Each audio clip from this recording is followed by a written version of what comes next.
In October of 1502, 20 ships flying the Portuguese cross appeared on the horizon off the Malabar coast of India. Their commander was Vasco da Gama, the same man who had opened the sea route to Asia 4 years earlier, but this was not an expedition of discovery. This was a mission of conquest. When da Gama's fleet encountered the Miri, a large Arab merchant vessel returning from Mecca with several hundred passengers aboard, he ordered his men to seize its cargo of gold and spices. Then he locked the passengers below decks. Men, women, children, elderly pilgrims returning from the holiest site in Islam. He set the ship on fire and watched it burn. Portuguese chronicles describe what followed in clinical detail. Passengers broke through the hatches, desperate to escape the flames. Mothers held their infants above their heads, pleading for mercy. When survivors leapt into the ocean and swam toward the Portuguese ships, sailors pushed them back with lances. The screaming lasted for hours. This was not the heat of battle. This was calculated terrorism. Da Gama stood on his flagship's deck, watching hundreds die, and felt no remorse. In his mind, he was fighting a holy war. These were not innocents. They were Muslims. They were the enemy. But to understand how Vasco da Gama became the architect of such horror, we must go back to the beginning, to a world where black pepper was worth more than silver, where a single ship's cargo could make a man wealthy for life, and where European hunger for spices had become so desperate that nations were willing to send their finest navigators into unknown oceans to find new routes to paradise. This is the story of how one man's brilliance opened the doors to a new world, and how that same man's brutality shaped the violent foundations of European empire. It begins not with heroism or villainy, but with something far more prosaic, the simple human desire for flavor. For centuries, Europeans had lived on a diet of bread, beer, and boiled meat preserved in salt. Their food was bland, repetitive, and often rotten. But scattered across markets in Venice, Genoa, and Constantinople were small quantities of miraculous substances from the distant east. Black pepper that could transform tasteless porridge into something approaching pleasure, cinnamon that made spoiled wine drinkable, cloves that could mask the taste of meat gone bad. These spices grew in places Europeans had never seen: the hills of southern India, the islands of Indonesia, the mysterious Moluccas that Arab traders called the Spice Islands. A single peppercorn had traveled thousands of miles, passing through dozens of hands, each taking profit. By the time it reached a merchant shop in London or Lisbon, pepper was worth its weight in silver. Nutmeg was worth more than gold. The mathematics of the spice trade were staggering. In the markets of Calicut, on India's western coast, you could buy a pound of pepper for 3 ducats. In Venice, that same pound sold for 80 ducats. The profit margin was over 2,000%. A single successful spice voyage could fund entire kingdoms. A single ship lost to storms or pirates could bankrupt its investors.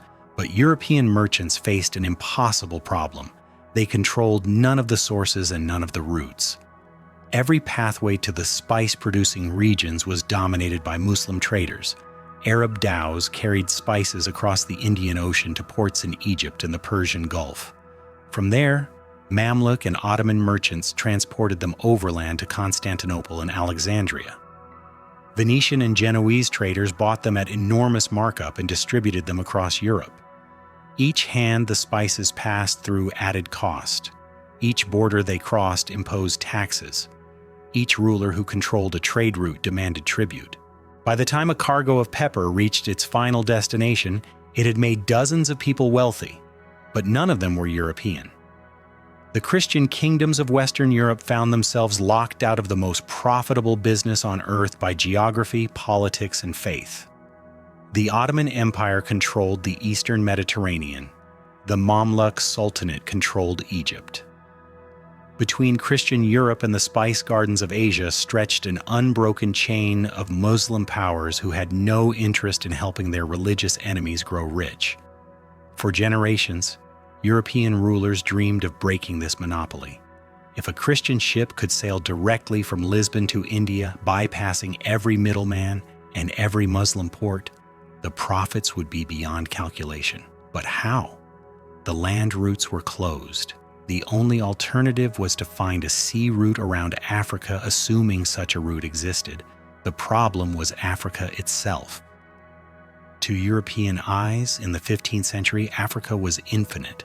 Portuguese explorers had been creeping down the continent's western coast for decades, finding it stretched endlessly south. Each expedition pushed farther than the last, but always the coastline continued. Cape Bojador, Cape Blanc, Cape Verde, each new headland seemed to promise an end, but beyond each cape lay only more cape. The distances involved were incomprehensible. From Lisbon to the southern tip of Africa was farther than from London to China.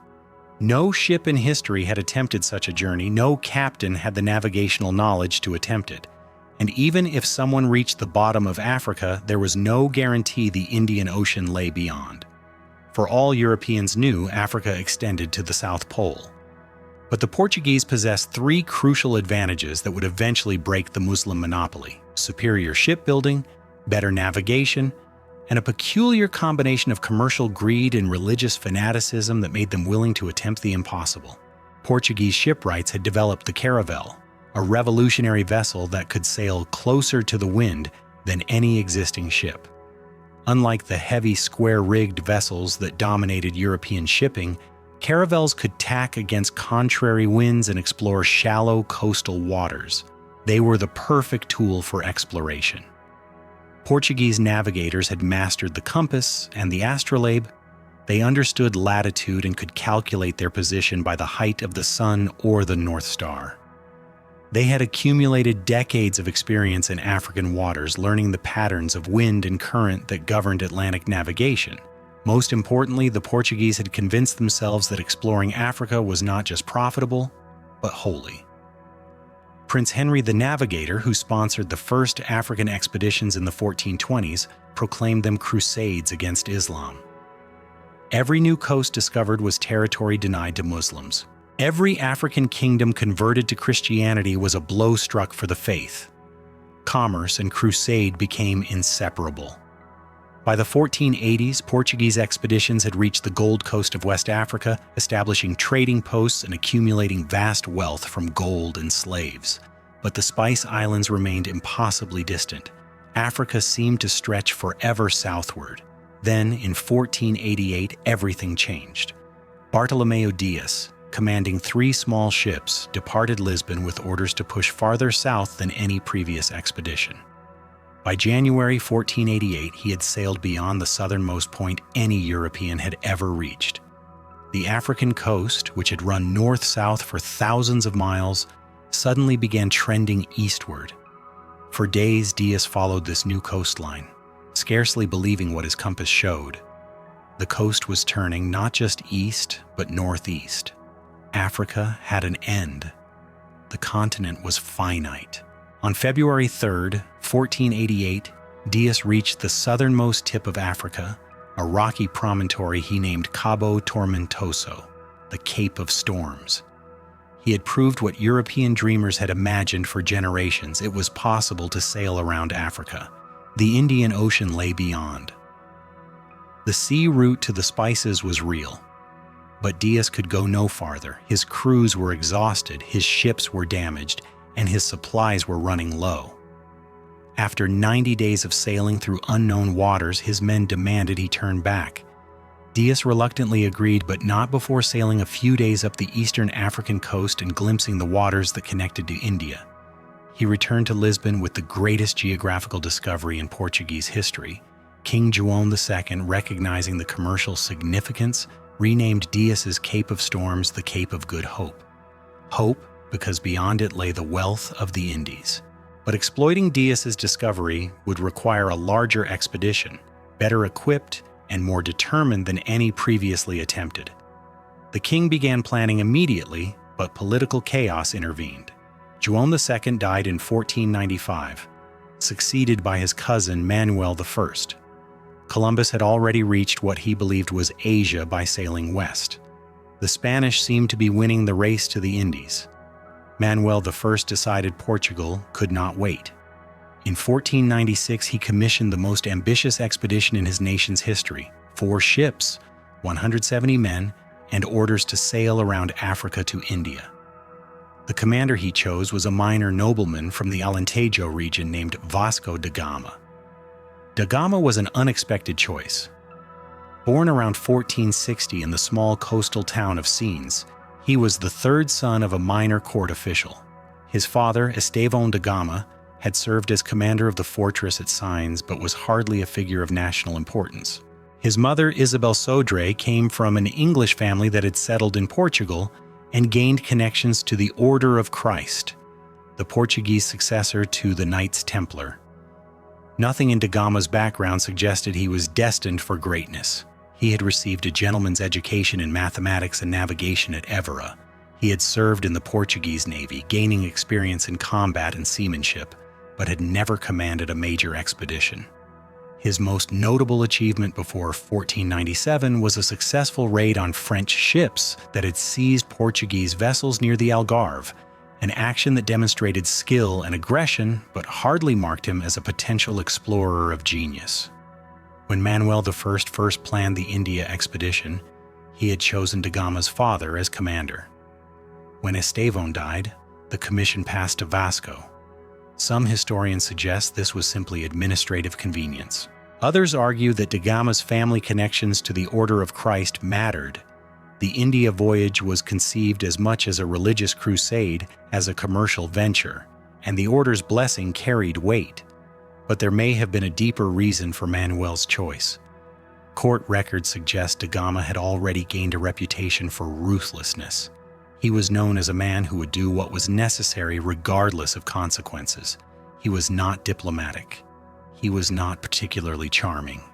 But he was relentless, and he was willing to use violence. These qualities, which would make da Gama infamous in later years, may have been exactly what Manuel thought the mission required.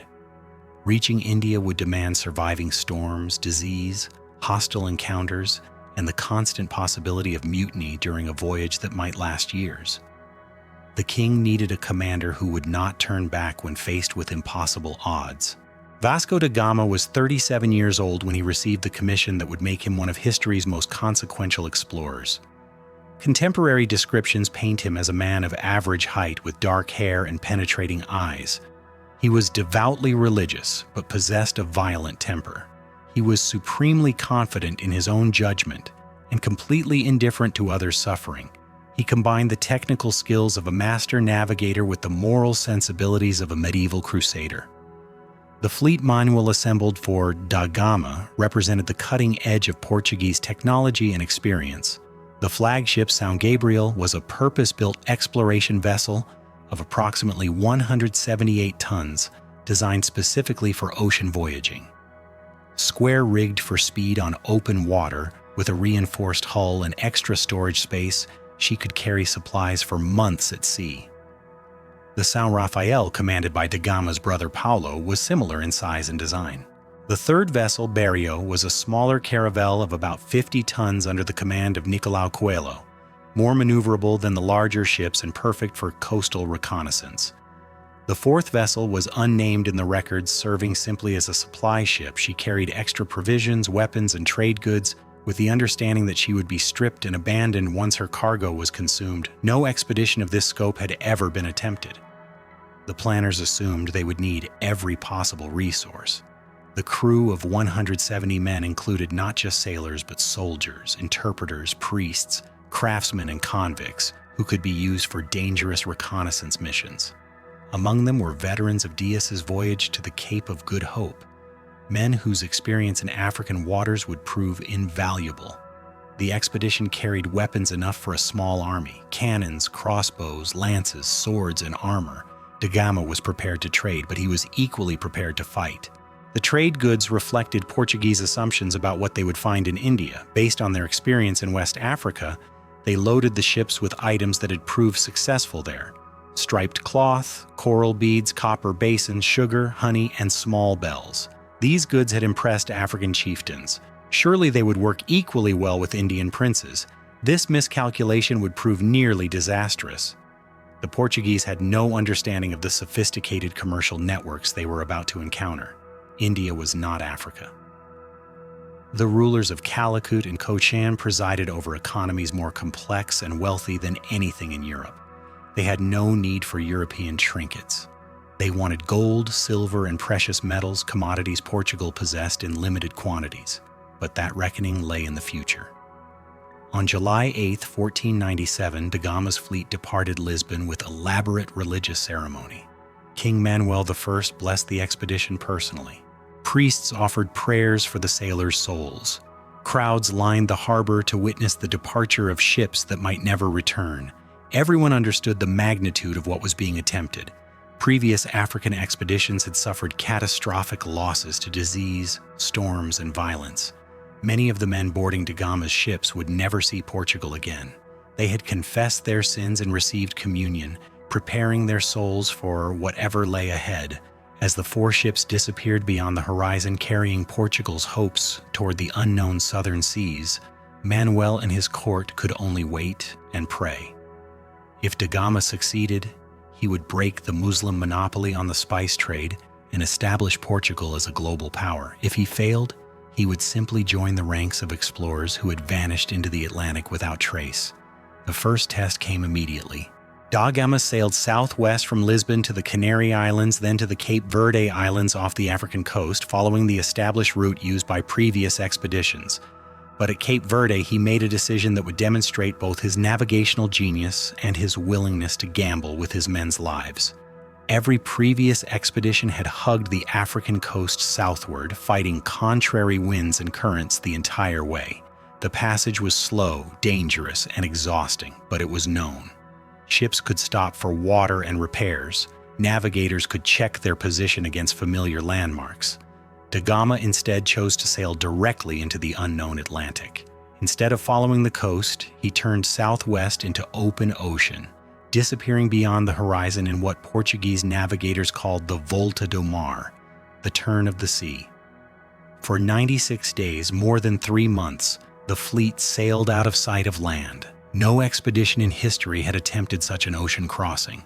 They sailed through the doldrums, the windless equatorial zone where ships could be trapped for weeks. They crossed the equator, entering the southern hemisphere where familiar constellations disappeared and the stars themselves became strange. The psychological toll was immense. Day after day, the horizon remained empty. No landmarks, no islands, no sign that land existed anywhere in the world. The crew had only da Gama's assurance that wind patterns would eventually carry them toward Africa. If his calculations were wrong, they would sail until their water ran out and die in the middle of the Atlantic. But da Gama had studied the reports of previous expeditions with obsessive care. Portuguese navigators had mapped the Atlantic wind patterns through decades of exploration. The trade winds that blew from Africa toward the Americas could carry a ship southwest. The westerlies of the southern Atlantic could carry it back east toward the Cape of Good Hope. The Volta do Mar was not a gamble. It was a calculated application of Portuguese navigational knowledge.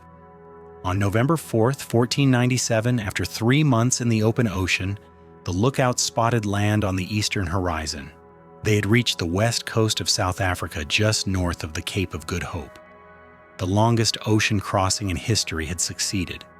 Da Gama had covered roughly 6,000 miles of open water and arrived exactly where he had intended. But the real test lay ahead. On November 22, 1497, the fleet rounded the Cape of Good Hope itself. Bartolomeu Dias had reached this point and turned back, his crews mutinous and exhausted. Da Gama pressed forward into waters no European had ever sailed. Beyond the Cape lay the unknown Indian Ocean, hostile kingdoms, and the greatest commercial prize in the world. Da Gama had proved he could navigate. Now he would discover what kind of man he truly was. The Indian Ocean greeted da Gama's fleet with violence. No sooner had they rounded the Cape than powerful currents began driving the ships toward jagged rocks. The wind howled from the southeast, pushing them inexorably toward destruction. For 3 days, the Portuguese fought to keep their vessels off the coast, tacking desperately against winds that seemed determined to claim them. This was the graveyard of ships that local inhabitants had warned earlier explorers about. The waters around the cape were littered with the bones of vessels that had attempted the passage and failed. Currents converged here with terrifying force. Winds shifted without warning. Even experienced navigators found their compasses unreliable in these magnetic anomalies. Da Gama's ships were damaged but intact when they finally escaped the cape's grip. The São Gabriel had lost her mizzen sail. The São Rafael was taking on water through strained planking. Several crew members were injured, and all were exhausted. But they had achieved what no European expedition had managed before. They had entered the Indian Ocean. What they found beyond the Cape astonished them. The eastern coast of Africa was not the primitive wilderness they expected, but a chain of sophisticated trading cities that had flourished for centuries. Gold-roofed mosques rose above harbors filled with dhows flying triangular sails. Markets displayed goods from across the known world: silk from China, porcelain from distant islands, ivory from the African interior, pearls from the Persian Gulf. These were Swahili city-states, Kilwa, Malindi, Mombasa, Mogadishu, that had grown wealthy by controlling trade between the African interior and the broader Indian Ocean. Their merchants spoke Arabic and dealt in currencies Portuguese had never seen. Their ships were built to different principles than European vessels, but were clearly seaworthy and sophisticated. For the Portuguese, this discovery was both encouraging and troubling. Encouraging because it proved the Indian Ocean was navigable and commercially active. Troubling because it revealed they were not pioneers but latecomers to a trade network that had existed for generations without them. The first test of Portuguese intentions came at Mossel Bay, where da Gama's fleet stopped for water and repairs in November 1497. Local Khoikhoi people approached the ships with curiosity rather than hostility. They had seen Dias's expedition 9 years earlier and remembered the Portuguese as strange but not necessarily dangerous. The initial contact went well. The Khoikhoi provided fresh water and cattle in exchange for European goods. They showed particular interest in iron tools, which were more valuable to them than the colored cloth and bells the Portuguese offered. Communication was limited to gestures, but both sides seemed satisfied with the arrangement. Then something went wrong. Portuguese accounts are vague about what triggered the violence, but the result was clear. Da Gama's men fired crossbows at unarmed Africans. Several Khoikhoi were wounded. The survivors fled inland, carrying word that the pale strangers had turned hostile without provocation. This pattern, initial peaceful contact followed by unprovoked Portuguese aggression, would repeat itself up and down the East African coast. Da Gama seemed incapable of sustaining diplomatic relations. Every encounter, no matter how promising it began, eventually dissolved into violence instigated by the Portuguese. The fleet continued north, following the African coast toward the equator. At each stop, they found evidence of the vast commercial network that connected East Africa to India and beyond. In coastal villages, they saw Indian cotton, Chinese ceramics, and Middle Eastern metalwork. Local rulers wore silk robes and gold jewelry. These were not isolated communities, but important nodes in a trading system that spanned continents. At the same time, the Portuguese were learning uncomfortable truths about their own preparations. The trade goods they had brought from Lisbon, glass beads, small bells, striped cloth, were worthless here. African and Arab merchants looked at Portuguese offerings with barely concealed contempt. These trinkets might impress West African chieftains, but East African traders dealt regularly with the finest products of Asia. European goods seemed primitive by comparison. The Portuguese had badly miscalculated. They had assumed their European manufactures would be exotic and valuable in African markets. Instead, they discovered that Africa already had access to goods superior to anything Europe produced.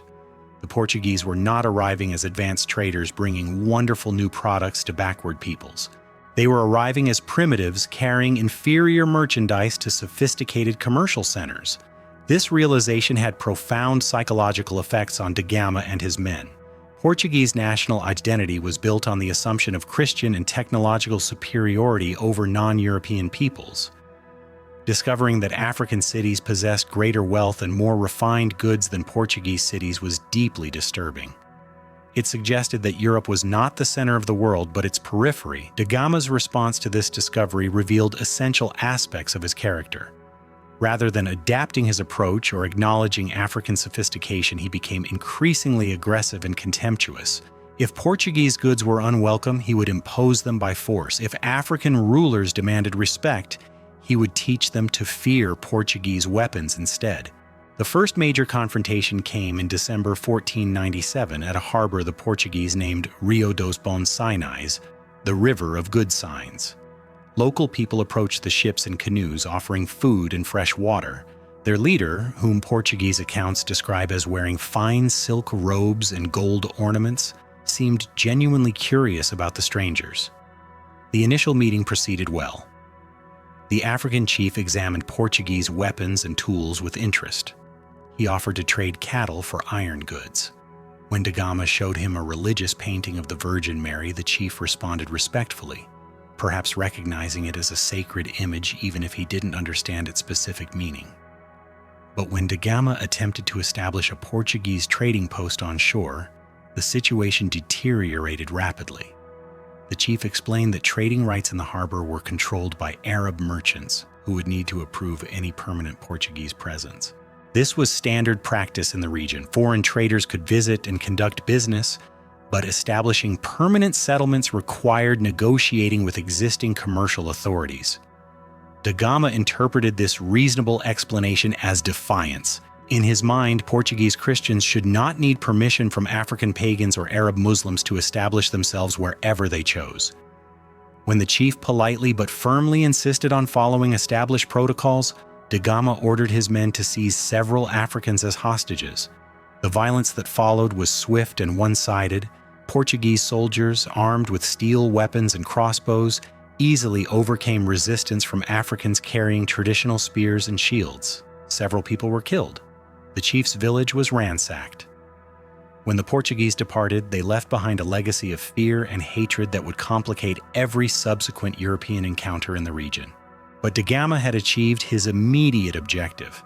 He had demonstrated that Portuguese weapons could overwhelm any resistance they were likely to encounter. The lesson was not lost on him. Diplomacy was difficult and time-consuming. Violence was quick and effective. Force could accomplish in minutes what negotiation might never achieve. The fleet continued northward, following the East African coast toward the equator. At each harbor, Da Gama demanded supplies, guides, and information about the route to India. Sometimes he got what he wanted through trade. More often, he took it through intimidation or outright theft. The Portuguese were learning to navigate not just the geography of the Indian Ocean, but its complex political landscape. This was not empty water waiting to be explored, but a crowded commercial highway controlled by established powers. Arab merchants had been sailing these routes for centuries.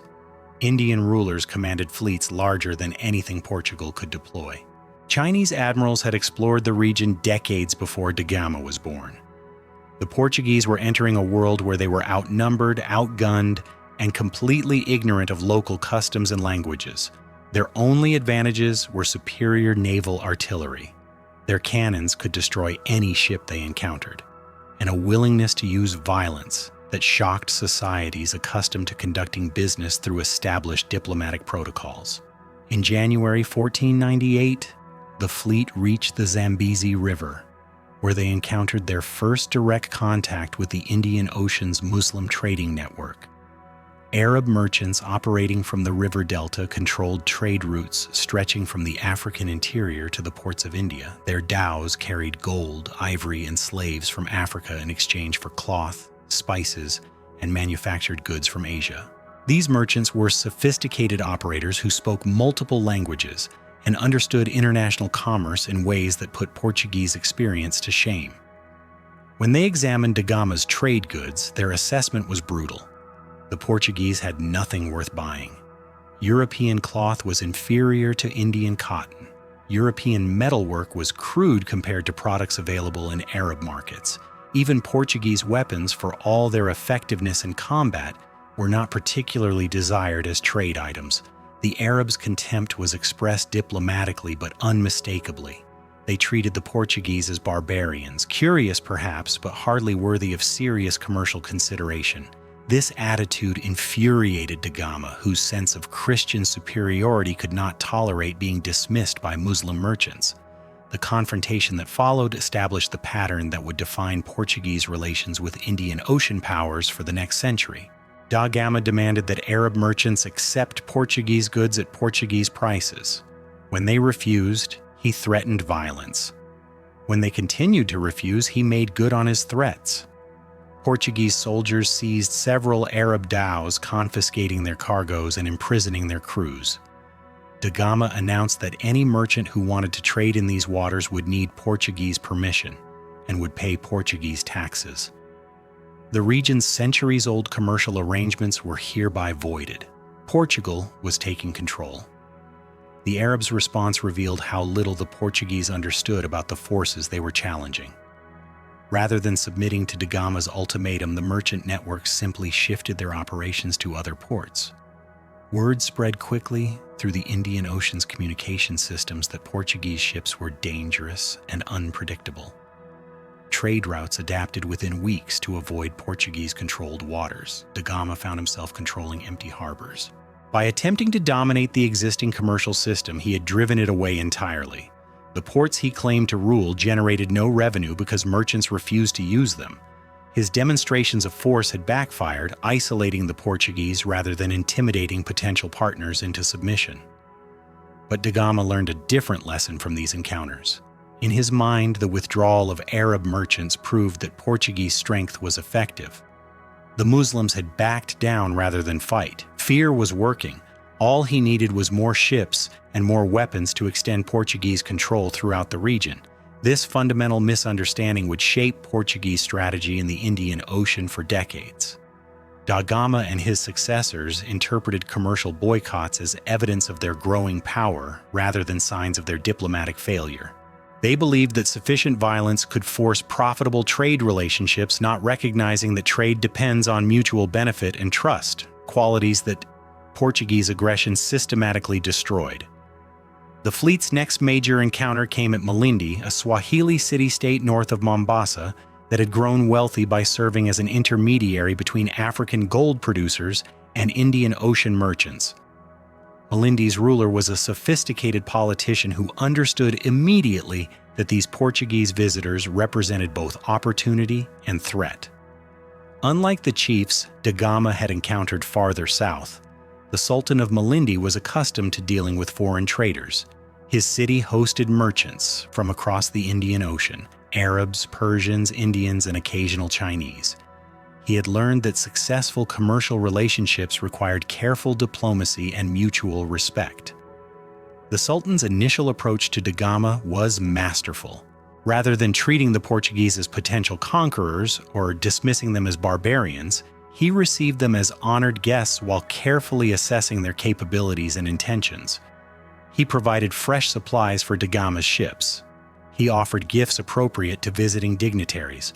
Most importantly, he assigned them an experienced Indian Ocean pilot who knew the route to India. This pilot, whose name Portuguese records render as Malamo, but who was probably a Gujarati Muslim navigator named Mahmud, proved to be the key that unlocked the final stage of da Gama's voyage. Arab and Indian navigators had been sailing between East Africa and India for centuries. They understood the monsoon patterns that governed Indian Ocean travel. They knew which harbors offered safe anchorage and fresh water.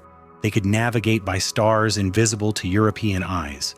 Without this local knowledge, da Gama's expedition would almost certainly have failed. The Indian Ocean was not the Atlantic.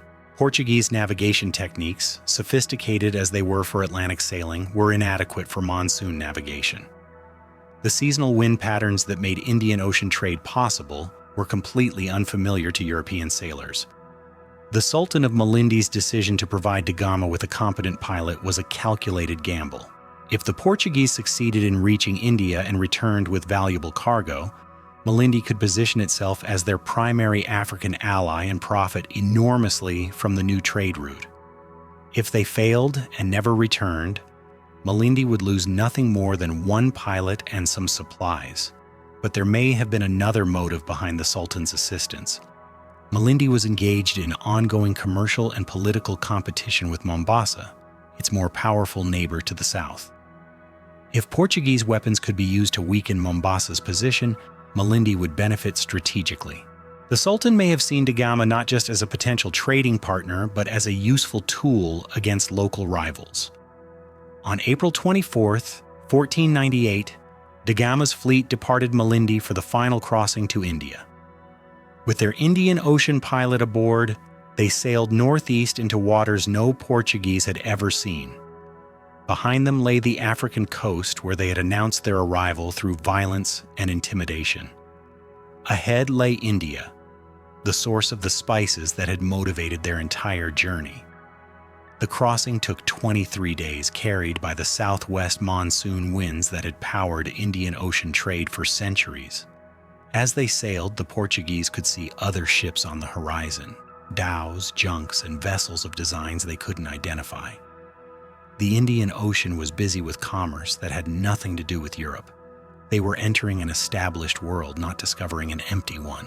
On May 20th, 1498, the lookouts aboard the São Gabriel spotted land on the eastern horizon. Mountains rose above forests that stretched down to white beaches. Fishing boats dotted coastal waters. Smoke from cooking fires drifted across the water. After nearly 10 months at sea and 27,000 miles of sailing, Vasco da Gama had reached India. They had arrived at Calicut, the greatest spice port on the Malabar coast. Here, in the markets of this single city, more pepper, cinnamon, and cardamom changed hands each year than in all of Europe combined. Merchants from across Asia came to Calicut to trade. Chinese silk, Japanese silver, Malaysian tin, Indonesian nutmeg. The wealth of the entire Eastern world flowed through Calicut's harbors. Da Gama anchored his ships outside the harbor and studied the city through his telescope. What he saw both thrilled and intimidated him. Calicut was larger and more prosperous than Lisbon. Its harbor contained hundreds of vessels, many larger than Portuguese ships. Clearly, this was not some primitive settlement that could be overawed by European technology. The first Indians to approach da Gama's ships were fishermen who paddled out in small boats. Curious about these strange vessels with their unfamiliar rigging and foreign flags, when they came alongside the São Gabriel, one of them spoke in perfect Portuguese. "May the devil take you! What brought you here?" The Portuguese were stunned. How could an Indian fisherman speak their language? The answer revealed how naive their assumptions had been. This was not a Portuguese fisherman at all, but a Tunisian Jewish merchant named Gaspar da Gama, no relation to the Portuguese commander, who had been trading in Indian waters for years and happened to know several European languages from his commercial dealings. Gaspar da Gama had learned Portuguese from earlier contacts with European merchants who had reached India by overland routes through the Middle East. His presence in Calicut demonstrated that the Portuguese were not the first Europeans to reach India by sea. They were simply the first to arrive by sailing around Africa. This encounter shattered another Portuguese assumption. They had imagined themselves as pioneers bringing European civilization to isolated Asian societies. Instead, they discovered that Asian merchants were already familiar with Europe and Europeans. The Indian Ocean commercial network was so sophisticated that news of European activities reached Asia months before European ships did. Gaspar da Gama agreed to serve as interpreter and guide, but his advice was sobering. The Zamorin of Calicut, the city's ruler, was accustomed to receiving foreign merchants with impressive gifts and formal diplomatic credentials. He would expect da Gama to present himself with the ceremony appropriate to an ambassador from a great kingdom. The glass beads and striped cloth that filled Portuguese ships would not suffice. Da Gama faced the same problem that had plagued him throughout the voyage. His trade goods were worthless in sophisticated markets, but now the stakes were higher. Success in Calicut could justify the entire expedition and establish Portugal as a player in the Indian Ocean spice trade.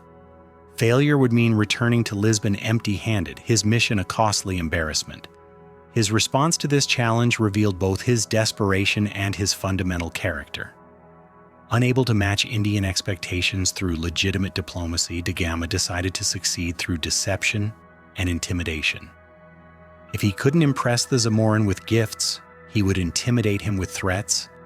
If he couldn't compete commercially, he would impose himself militarily. On May 27, 1498, da Gama went ashore in Calicut to meet the Zamorin. The reception was everything Gaspar da Gama had predicted: formal, elaborate, and designed to assess both the Portuguese commander's wealth and his kingdom's power. Da Gama was escorted through streets lined with curious crowds to the royal palace, where the Zamorin received him with appropriate ceremony.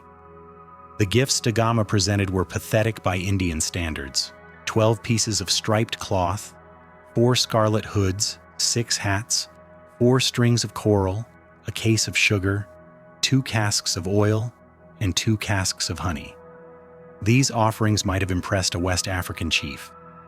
In the context of Calicut's wealth, a city where merchants routinely dealt in cargoes worth more than entire Portuguese annual revenues, they were insulting. The Zamorin's response was diplomatically polite but unmistakably dismissive. He accepted da Gama's gifts with the courtesy due to any foreign visitor, but his officials made clear that serious commercial relationships would require more substantial offerings. The Portuguese could trade if they had goods Indians wanted, but they would receive no special privileges and no monopolistic concessions. Da Gama's reaction to this reasonable response was characteristic. He took offense at being treated as an ordinary merchant when he believed he deserved recognition as a conquering hero. In his mind, Portuguese Christians should not need to prove their worth to Indian pagans. The very fact that he had reached Calicut should have guaranteed him whatever commercial privileges he demanded.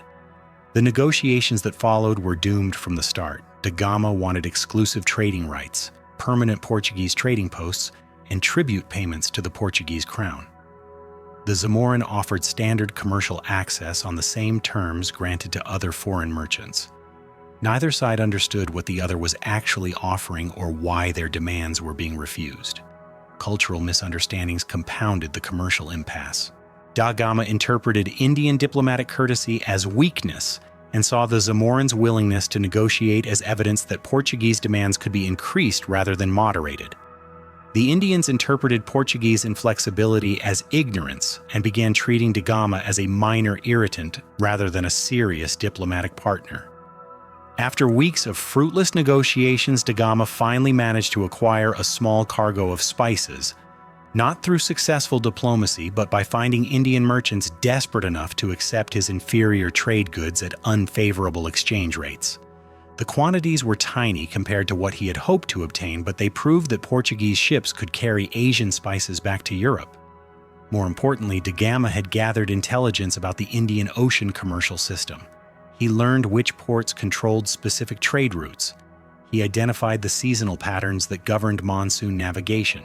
He mapped the political relationships between different Indian kingdoms. This information would prove more valuable than any cargo of spices. By August 1498, da Gama was ready to depart. His mission had been a commercial disappointment. His ships carried nowhere near enough spices to justify the expedition's enormous cost, but it had been a strategic success. He had proved the sea route to India was navigable. He had established contact with Asian markets. Most importantly, from his perspective, he had demonstrated that Portuguese weapons could dominate any resistance they encountered. The return voyage began badly and got worse. Sailing against the monsoon winds that had carried them to India, progress was agonizingly slow. Tropical diseases decimated the crew. Scurvy killed men faster than combat had. By the time they reached the African coast, more than half the expedition's original personnel were dead. At Malindi, their African ally, da Gama was forced to burn the São Rafael. Too few men remained alive to sail 3 ships. The survivors crowded aboard the São Gabriel and the Berrio for the final leg of the journey around the Cape of Good Hope. Paulo da Gama, Vasco's brother and commander of the São Rafael, was dying. The tropical fevers that had killed so many of the crew were consuming him as well. When the fleet reached the Cape Verde Islands in July 1499, Paulo was too ill to continue. Vasco faced an agonizing choice: abandon his dying brother to press ahead to Lisbon or delay the mission's completion to remain with family. He chose family. Vasco stayed in the Cape Verde Islands while Nicolau Coelho sailed the Berrio ahead to announce the expedition's success to King Manuel. Paulo da Gama died in his brother's arms in August 1499, never seeing Portugal again. Vasco da Gama finally reached Lisbon in September 1499, more than 2 years after his departure. He brought with him a small cargo of spices, maps of the Indian Ocean, and news that would transform Portugal's position in the world. The sea route to India was open. European ships could bypass the Muslim merchants who had controlled the spice trade for centuries. The financial calculation was overwhelming. Even da Gama's tiny cargo of pepper and cinnamon sold in Lisbon for 60 times what it had cost in Calicut. A single ship carrying a full load of Indian spices could generate enough profit to fund a dozen expeditions. Portugal had discovered the path to unlimited wealth. But da Gama had also brought back intelligence that would shape Portuguese strategy in ways far more significant than any cargo of spices. He had learned that Asian markets could not be conquered through commerce alone. Indian rulers were too powerful, their economies too sophisticated, their military forces too large. Portuguese merchants could not compete with established trading networks using conventional business methods. The solution, in da Gama's mind, was violence. If Portugal could not win Indian Ocean trade through superior products or better prices, it could seize control through superior weapons. Portuguese cannons could destroy any Asian fleet. Portuguese fortresses could control strategic harbors. Portuguese administrators could tax existing trade rather than competing with it. This insight that European technological advantages in warfare could compensate for European commercial disadvantages would drive Portuguese strategy for the next century. Rather than adapting to Asian business practices, Portugal would impose European political control over Asian commercial systems. Rather than earning profits through competitive trade, Portuguese merchants would extract wealth through monopolistic taxation. King Manuel I grasped the implications immediately. He promoted da Gama to Admiral of the Indian Ocean and began planning a much larger expedition that would establish permanent Portuguese bases in Asia. Where da Gama had explored, Portugal would now conquer. The decision to follow exploration with conquest was not inevitable. Portugal might have chosen to integrate itself peacefully into existing Indian Ocean commercial networks, accepting a modest but sustainable role as one trading partner among many. Several Portuguese advisors recommended exactly this approach, arguing that cooperation would prove more profitable than confrontation. But da Gama's influence pushed policy in the opposite direction.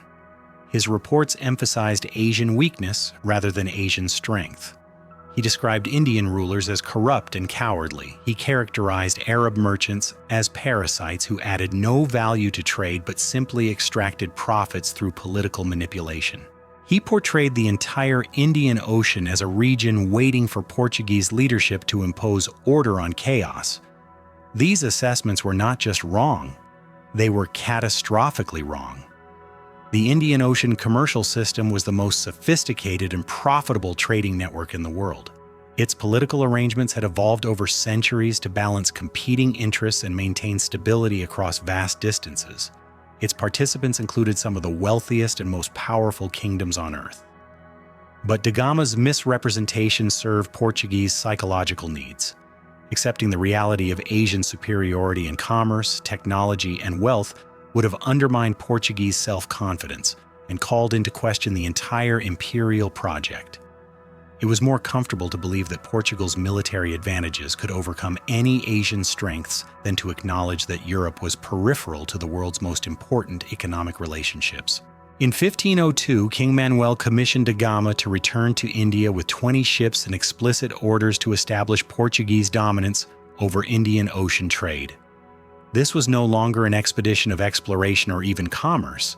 This was a military campaign designed to destroy existing commercial arrangements and replace them with Portuguese control. Da Gama accepted the commission eagerly. His first voyage had proved Portuguese capabilities. His second voyage would demonstrate Portuguese intentions. The man who had opened the sea route to Asia would now use that route to bring war to the Indian Ocean.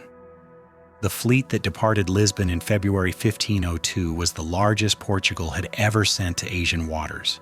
20 ships carrying nearly 1,800 men armed with the most advanced artillery available. Unlike the 1497 expedition, which had carried trade goods and diplomatic gifts, the 1502 fleet was equipped primarily for war. Its holds contained cannons, ammunition, weapons, and supplies for establishing fortified bases. Da Gama's orders from King Manuel were explicit: establish permanent Portuguese control over the spice trade by whatever means necessary, negotiate when possible, but use force when negotiation failed. Make examples of any rulers who refuse to accept Portuguese authority. Demonstrate that resistance to Portuguese demands would be punished so severely that other Asian powers would submit rather than fight. As his fleet sailed south from Lisbon toward the Cape of Good Hope, Da Gama understood that he was carrying more than ships and weapons. He was carrying Portugal's imperial ambitions into waters where European power had never been projected before. Success would establish Portugal as the dominant force in the world's most valuable trade routes. Failure would mean the end of Portuguese dreams of Asian empire. But Vasco da Gama did not expect to fail. He had learned during his first voyage that Portuguese weapons were superior to anything Asians could deploy against them. He had seen how quickly Asian merchants abandoned ports when threatened with violence. He believed that sufficient force, applied systematically, could break any resistance and establish Portuguese hegemony throughout the Indian Ocean. The transformation of Vasco da Gama from explorer to imperial enforcer was complete. The man who had opened the sea route to Asia was about to become the architect of its conquest. What followed would demonstrate how quickly exploration could transform into extermination when guided by imperial ambition and unconstrained by moral restraint.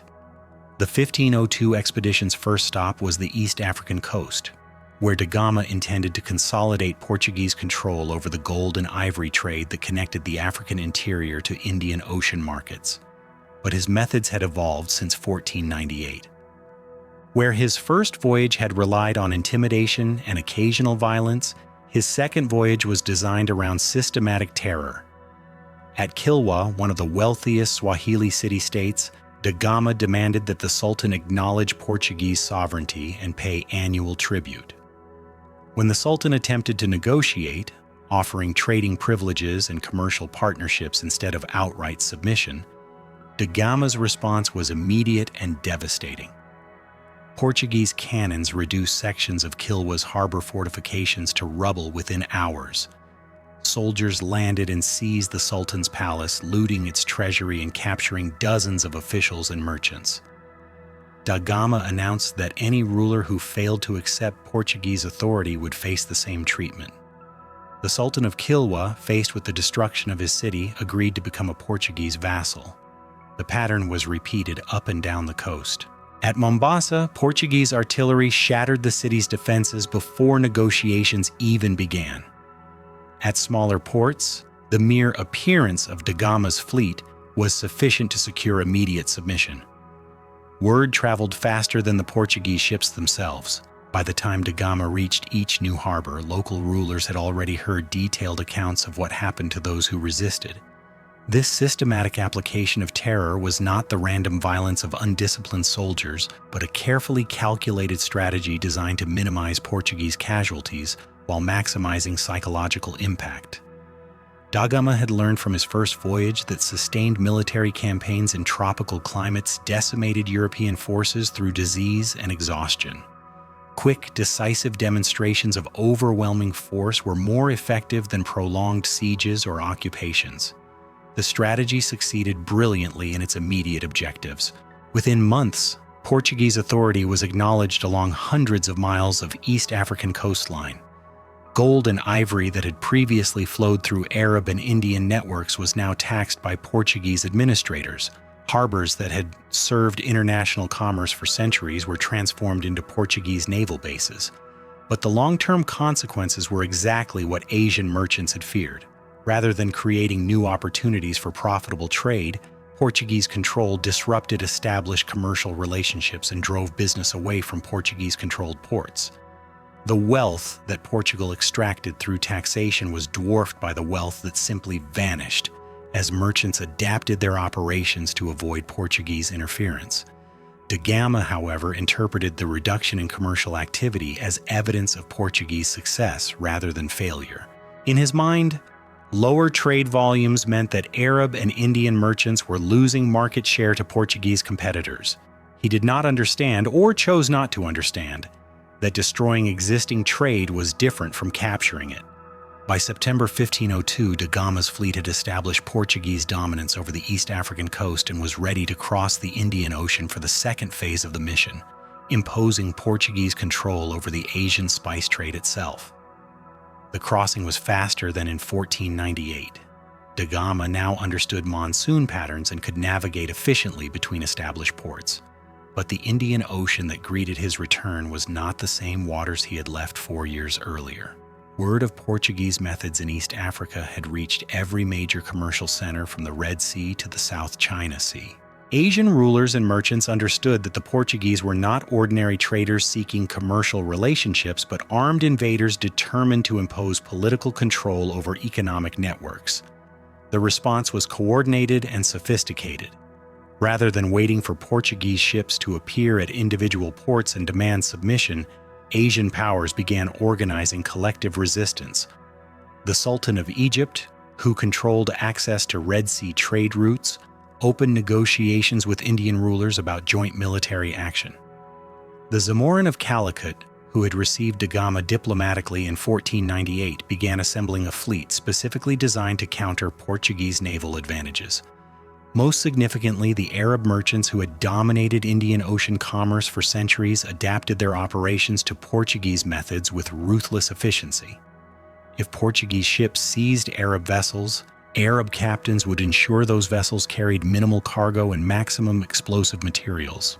If Portuguese fortresses attempted to control specific harbors, Arab networks would shift operations to harbors beyond Portuguese reach. The Indian Ocean commercial system possessed advantages that Portuguese planners had not anticipated: flexibility, redundancy, and depth of resources that allowed it to absorb substantial losses while maintaining overall functionality. Destroying individual ships or capturing specific ports did not cripple the network. It simply forced the network to adapt. Da Gama's first encounter with this new reality came in October 1502 when his fleet intercepted the Miri, a large Arab merchant vessel returning from Mecca with pilgrims and cargo. In 1498, seizing such a ship would have been a straightforward matter of superior firepower overwhelming inferior resistance. In 1502, the situation was more complex. The Miri's captain had clearly received intelligence about Portuguese methods.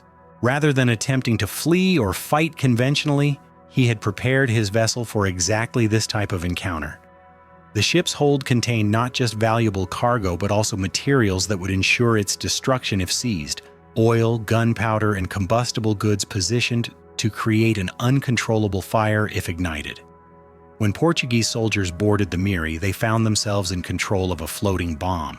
The Arab crew, rather than resisting capture, began systematically igniting the combustible materials they had prepared. Within minutes, the entire ship was engulfed in flames that spread too quickly for Portuguese efforts to control. Da Gama faced an agonizing choice: allow the ship to burn with its cargo and passengers, or risk his own ships and men in a rescue effort that might accomplish nothing. His decision revealed the fundamental transformation that 4 years of imperial violence had worked on his character. The Vasco da Gama, who had departed Lisbon in 1497 as an explorer seeking commercial opportunities, might have attempted rescue. The man who commanded the 1502 expedition was no longer capable of such considerations. He ordered his ships to move to safe distance and watched the Miri burn. Portuguese accounts describe the scene with clinical detachment, but the reality was horror beyond imagination. Hundreds of people, pilgrims returning from Mecca, merchants conducting legitimate business, crew members who had served faithfully for years died in agony, while Portuguese ships remained close enough to attempt rescue but chose not to act. The screaming contemporary accounts noted could be heard for hours. Mothers held their children above the flames as long as strength lasted. Men threw themselves into shark-infested waters, preferring that death to fire. When survivors reached Portuguese ships and begged for rescue, sailors pushed them back with lances and crossbows, Da Gama himself watched from the deck of his flagship, showing no visible emotion as hundreds died within sight of salvation. When asked later about his decision, he responded that the passengers were Muslims traveling from Islam's holiest site. They were enemies of Christianity whose deaths served God's will. This explanation reveals the psychological mechanism that allowed Da Gama to commit what any objective observer would recognize as mass murder, while maintaining his self-image as a faithful Christian serving righteous purposes. By defining his victims as religious enemies rather than fellow human beings, he transformed genocide into holy war. The burning of the Miri established the template for Portuguese conduct throughout the Indian Ocean. Where previous European overseas expansion had combined commercial objectives with at least nominal respect for existing populations, Portuguese imperialism in Asia operated on principles of systematic extermination designed to terrorize potential resistance into submission. But the strategy that had worked in East Africa proved less effective in Asian waters. The ruler's Da Gama was attempting to intimidate commanded resources that dwarfed anything Portugal could deploy. The Zamorin of Calicut alone could field naval forces larger than the entire Portuguese fleet. The Sultan of Egypt controlled access to trade routes worth more than Portugal's total annual revenues.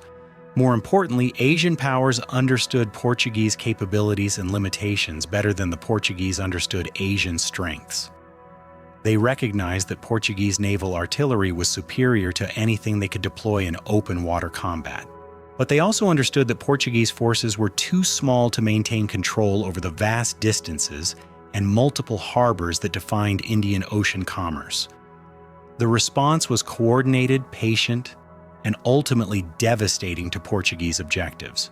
Rather than meeting Portuguese fleets in direct naval combat where Portuguese advantages would prove decisive, Asian powers adopted strategies designed to exploit Portuguese weaknesses: dependence on distant supply lines, vulnerability to tropical diseases, and inability to maintain simultaneous operations across multiple theaters. The Zamorin of Calicut began this campaign in December 1502, when Da Gama's fleet appeared off the port demanding the same tribute arrangements that had worked in East Africa. Instead of the confused resistance that had characterized Indian responses to Portuguese demands in 1498, the Zamorin presented Da Gama with a coordinated strategy designed by advisors who had spent 4 years studying Portuguese methods. First, the Zamorin announced that Calicut's markets were closed to Portuguese trade until further notice. All merchants, warehouses, and harbor facilities would refuse service to Portuguese ships. This was not a temporary negotiating tactic, but a permanent exclusion designed to demonstrate that Portuguese weapons could not force profitable commercial relationships. Second, the Zamorin revealed that he had assembled a coalition of Indian Ocean powers committed to ending Portuguese interference in Asian trade. The rulers of Cochin, Quilon, and Cananor had agreed to coordinate their responses to Portuguese demands. Arab merchant networks had pledged financial support for anti-Portuguese operations. Even the distant Sultan of Egypt had promised military assistance if needed. Third, and most ominously for Portuguese long-term prospects, the Zamorin announced that he had commissioned the construction of a new type of warship specifically designed to counter Portuguese naval advantages. These vessels would carry lighter guns that could match Portuguese firepower while remaining shallow, drafted enough to operate in coastal waters where Portuguese ships could not follow.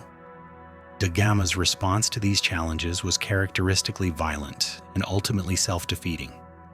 Unable to force Calicut's markets to reopen through conventional military pressure, he decided to demonstrate Portuguese resolve through the systematic destruction of civilian targets. Portuguese cannons bombarded Calicut's harbor district for 3 days, reducing warehouses, markets, and residential areas to rubble. Hundreds of non-combatants were killed. Thousands more fled inland, carrying with them detailed accounts of Portuguese brutality that spread throughout the Indian commercial network. The bombardment achieved none of its intended objectives. Calicut's markets remained closed to Portuguese trade. The coalition of Indian rulers maintained their opposition to Portuguese demands. The Zamorin's new warships continued construction in harbors beyond Portuguese reach. But the bombardment did accomplish something da Gama had not intended. It provided definitive proof to every Asian ruler that Portuguese objectives were not commercial, but territorial. The Portuguese were not seeking profitable trade relationships, but absolute dominance over existing commercial systems. Compromise was impossible because Portuguese demands were unlimited. This realization transformed Asian resistance from defensive to offensive. Where previous responses had focused on protecting existing trade routes from Portuguese interference, Asian powers now began developing strategies designed to expel Portuguese forces from the Indian Ocean entirely. The first major offensive came in January 1503, when a combined fleet assembled by the Zamorin of Calicut engaged da Gama's ships in the largest naval battle fought in Indian waters to that date. The engagement revealed both Portuguese strengths and the growing sophistication of Asian countermeasures. Portuguese artillery proved devastating in open water combat. Da Gama's cannons could destroy any Asian vessel that came within range.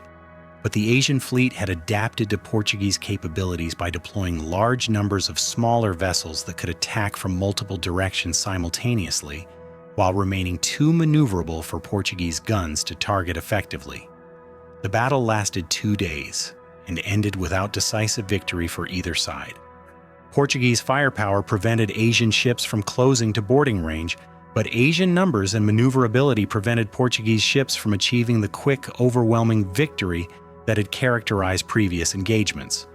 More importantly, the battle demonstrated that Asian powers could match Portuguese military expenditures indefinitely, while Portuguese resources were limited by the enormous distances between Lisbon and Indian Ocean battlefields. Every Portuguese ship lost in Asian waters required years to replace. Every Portuguese sailor killed in tropical combat represented irreplaceable specialized knowledge. Asian forces fighting in their home waters with local supply lines could sustain losses that would cripple Portuguese operations. Da Gama recognized that the strategic balance was shifting against Portuguese interests, but his response revealed the fundamental limitations of his imagination. Rather than adapting Portuguese objectives to Asian realities, he demanded larger fleets and more weapons from Lisbon.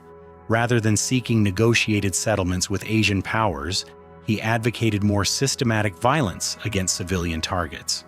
In February 1503, he implemented what would become known as the Cartaz system, a network of naval patrols designed to intercept and tax all shipping in Portuguese-controlled waters. Any vessel operating without Portuguese authorization would be seized and its cargo confiscated. Any captain who resisted inspection would be executed as a pirate. The Cartaz system represented the logical culmination of Portuguese imperial strategy, the transformation of free international waters into Portuguese territorial seas subject to Portuguese taxation. It was an ambitious attempt to impose European concepts of territorial sovereignty over Asian commercial networks that had operated according to different principles for centuries. Initially, the system achieved impressive results. Portuguese patrols intercepted dozens of merchant vessels each month, generating revenues that exceeded the profits from direct trade.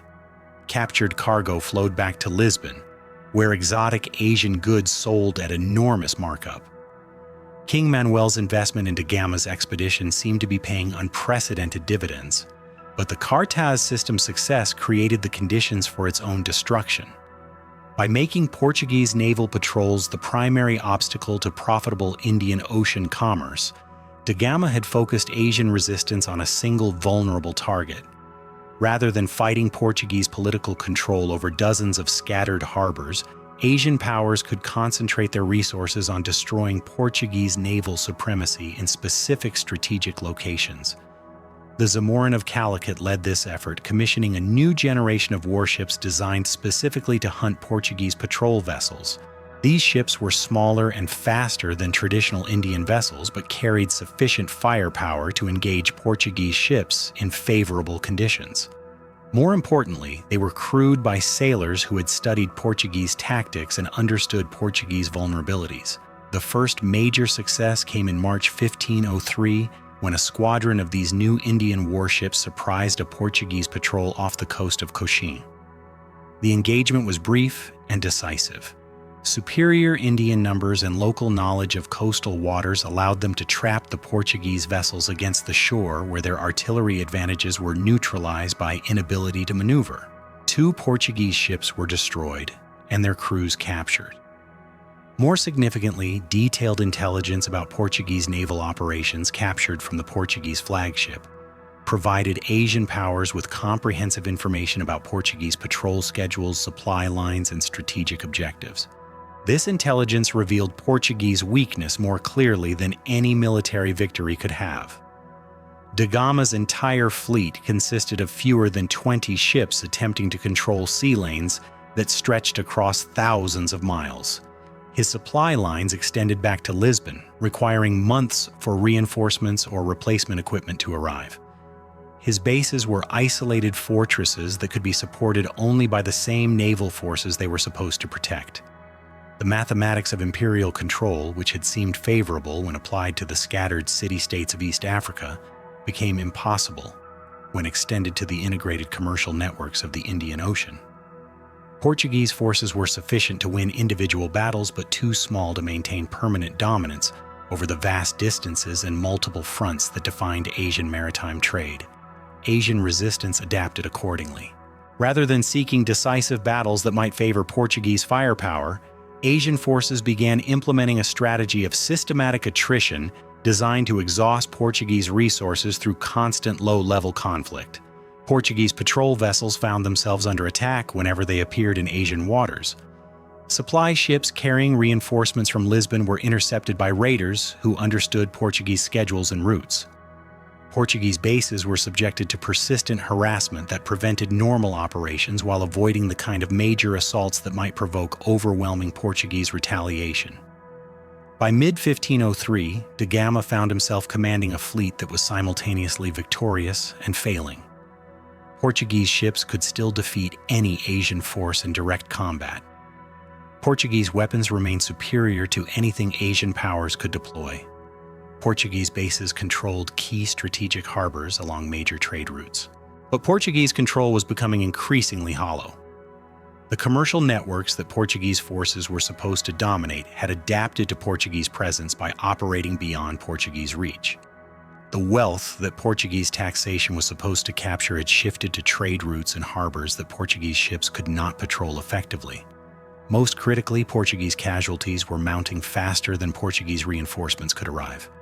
Tropical diseases, combat losses, and simple exhaustion were reducing da Gama's effective forces every month. Each Portuguese sailor killed or incapacitated represented years of specialized training that could not be replaced quickly. Each Portuguese ship lost required enormous expenditures and lengthy delays to replace. Da Gama's response to these mounting pressures revealed both his strategic limitations and his fundamental character. Rather than acknowledging that Portuguese objectives might be beyond Portuguese capabilities, he escalated Portuguese violence in the hope that sufficient brutality would break Asian resistance. The result was a systematic campaign of terror that targeted civilian populations across the Indian Ocean. Portuguese ships began attacking fishing villages that provided intelligence to Asian military forces.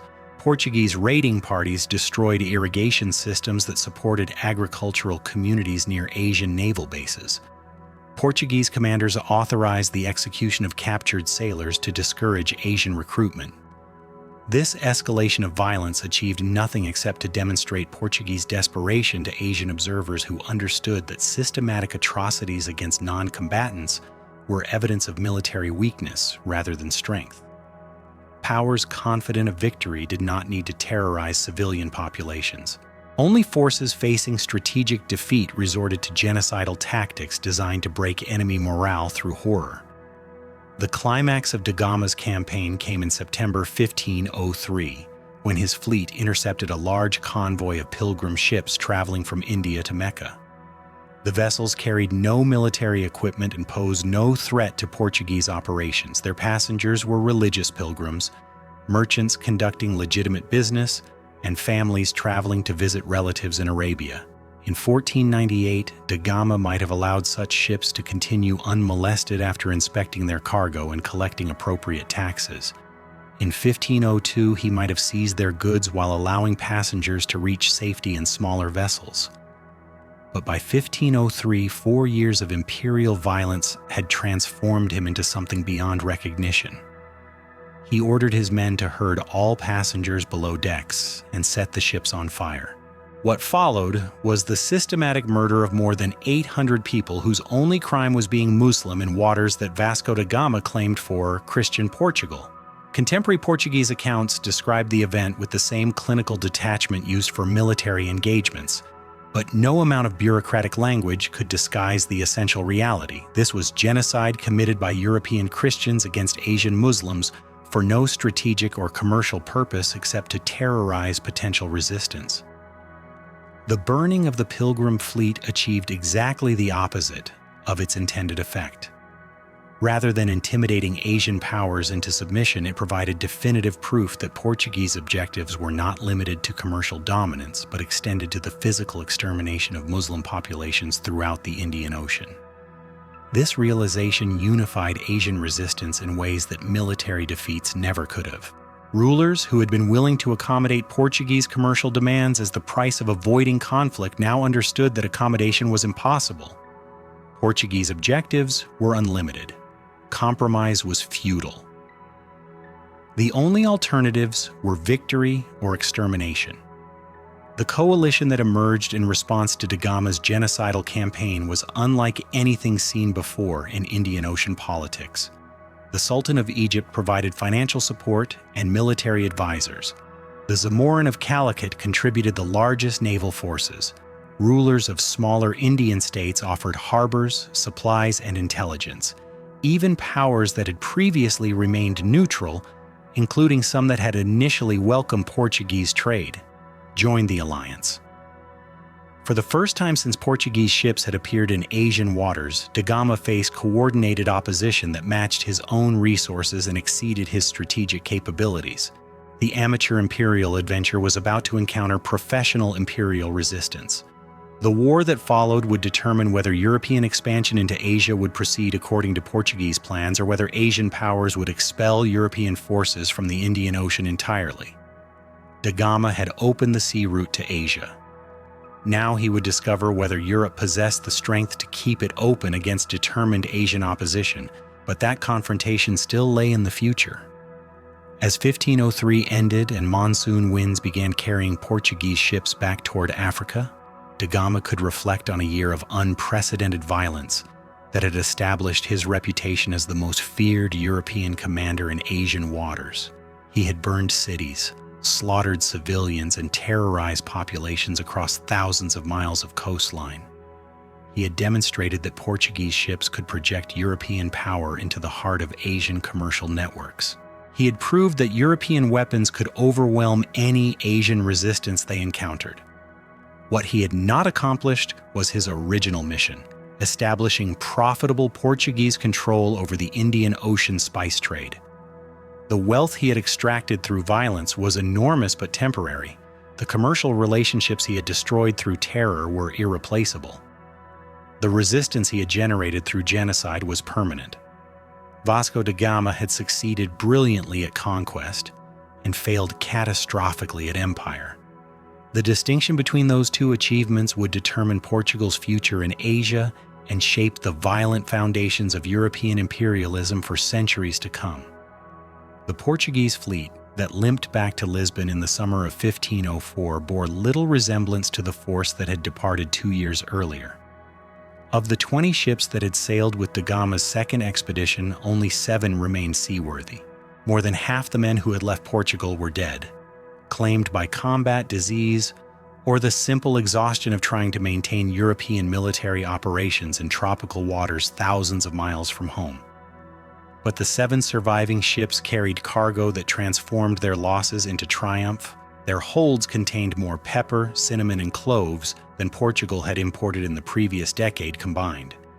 The spices that reached Lisbon markets in 1504 sold for profits that exceeded the cost of the entire expedition by more than 600%. King Manuel's investment in imperial violence had generated unprecedented returns. More importantly, da Gama brought back intelligence that would shape Portuguese strategy for the next century. he had learned which Asian powers possessed serious military capabilities and which could be intimidated into submission. He had identified the seasonal patterns that governed Indian Ocean navigation and the strategic harbors that controlled major trade routes. He had tested Asian responses to Portuguese methods and discovered the precise level of violence necessary to maintain European dominance over Eastern commercial networks.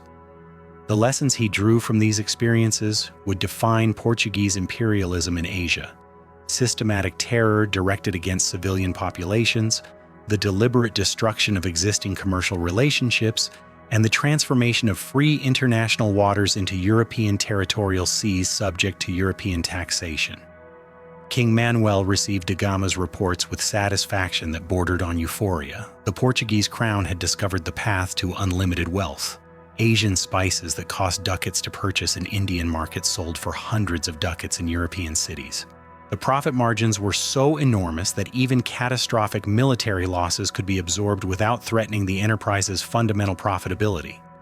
But Manuel also recognized that da Gama's methods had generated resistance that would require permanent military commitment to overcome. Asian powers were adapting to Portuguese capabilities and developing countermeasures that threatened Portuguese control over the very trade routes that made the spice trade profitable. Maintaining Portuguese dominance would require larger fleets, better fortifications, and more systematic application of the violent techniques that da Gama had pioneered. In 1505, the king commissioned Francisco de Almeida as the first viceroy of Portuguese India, with orders to establish permanent European control over the Indian Ocean spice trade. Almeida's fleet, 22 ships carrying more than 2,500 men, was the largest force Portugal had ever sent to Asian waters. His mission was to complete what da Gama had begun: the transformation of the Indian Ocean from an international commercial highway into a Portuguese imperial lake. But Almeida's appointment also represented a subtle criticism of da Gama's methods. Where da Gama had operated as an independent commander responsible only to the king, Almeida would govern through established administrative structures designed to impose systematic rather than arbitrary Portuguese control over Asian populations. Where da Gama had relied on personal charisma and individual violence, Almeida would implement institutional policies designed to maintain European dominance through predictable rather than random terror. The difference was significant. Da Gama's imperialism had been essentially medieval, based on personal loyalty, feudal obligations, and the application of violence by individual commanders acting according to their own judgment. Almeida's imperialism would be recognizably modern, based on bureaucratic administration, systematic taxation, and the application of violence according to institutional policies designed to maximize imperial efficiency. This transformation reflected broader changes in European thinking about overseas expansion. The early phase of a Portuguese exploration, represented by da Gama's voyages, had been motivated by a combination of commercial greed, religious fanaticism, and personal ambition that produced spectacular results but little systematic planning. The mature phase of Portuguese imperialism, represented by Almeida's viceroyalty, would be motivated by state policy, institutional objectives, and rational calculation designed to produce sustainable rather than merely spectacular results. Da Gama's role in this new imperial system was ambiguous. His achievements had made Portuguese expansion possible, but his methods were too unpredictable for systematic implementation. His knowledge of Asian conditions was invaluable, but his tendency toward genocidal violence complicated Portuguese diplomatic relations with potential allies. His reputation inspired fear throughout the Indian Ocean, but that same reputation made peaceful Portuguese penetration of new markets almost impossible. The solution was to deploy da Gama's expertise while constraining his independence. Manuel appointed him Count of Vidigueira and Admiral of the Indian Ocean, titles that recognized his achievements while ensuring that future Portuguese expeditions would operate under closer royal supervision. Da Gama would remain available for consultation and special missions, but day-to-day imperial administration would be conducted by professional administrators who understood the difference between profitable exploitation and counterproductive extermination. This arrangement satisfied no one completely but served Portuguese interests effectively. Da Gama retained the honors and financial rewards that his discoveries had earned while losing the operational independence that had made his violence so difficult to control. Portuguese imperialism gained institutional stability while retaining access to the individual expertise that had made Portuguese expansion possible. But removing Da Gama from direct command did not solve the fundamental problem his methods had created. Asian resistance to Portuguese expansion was becoming more sophisticated and more coordinated with each passing year. The coalition of Indian Ocean powers that had formed in response to Portuguese violence was developing military capabilities that threatened Portuguese control over the very trade routes that justified Portuguese presence in Asian waters. The Zamorin of Calicut, in particular, had used the interval since Da Gama's departure to transform his kingdom from a commercial center into a naval power specifically designed to challenge Portuguese hegemony. His new fleet consisted of ships built according to specifications developed by Arab naval architects who had studied Portuguese tactics and understood Portuguese vulnerabilities. These vessels were lighter and faster than traditional Indian warships, but carried sufficient firepower to engage Portuguese ships under favorable conditions. More importantly, they were crewed by sailors trained in tactics designed specifically to counter Portuguese advantages in open water combat. Rather than meeting Portuguese ships in the kind of direct engagements where Portuguese artillery would prove decisive, Indian crews were trained to use superior numbers, local knowledge, and hit-and-run tactics to exhaust Portuguese forces through constant attrition. The effectiveness of these new tactics became apparent in 1506 when Almeida's fleet encountered the Zamorin's forces off the coast of Cananor. The battle that followed was unlike any previous engagement between Portuguese and Indian forces. Instead of the quick, overwhelming Portuguese victories that had characterized earlier conflicts, the fight continued for days without decisive result.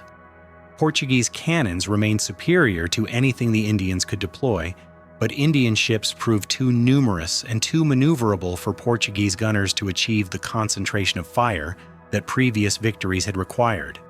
Indian captains had learned to attack Portuguese vessels from multiple directions simultaneously while avoiding the direct approaches that made Portuguese artillery most effective. The engagement ended with both fleets withdrawing after suffering substantial casualties. Portuguese ships remained intact but had expended enormous quantities of ammunition without achieving the kind of decisive victory that justified such expenditures. Indian forces had lost more vessels than the Portuguese, but they possessed reserves that allowed them to replace their losses, while Portuguese reinforcements required months to arrive from Lisbon. More troubling for Portuguese strategic planning, the battle demonstrated that Asian powers had developed capabilities that could match Portuguese military expenditures indefinitely. Where early Portuguese victories had been achieved through overwhelming technological advantages that guaranteed quick, cheap victories over inferior opposition, Portuguese forces now faced adversaries who understood their capabilities and had developed effective countermeasures. The implications were profound. Portuguese imperial expansion had been predicated on the assumption that European technological superiority would allow small Portuguese forces to dominate much larger Asian populations through a combination of superior weapons and systematic terror. If Asian powers could match Portuguese military capabilities, Portuguese imperialism would become economically unsustainable. The mathematics were unforgiving. Portugal's total population was approximately 1 million people. The Indian kingdoms that Portuguese forces were attempting to dominate contained more than 100 million people.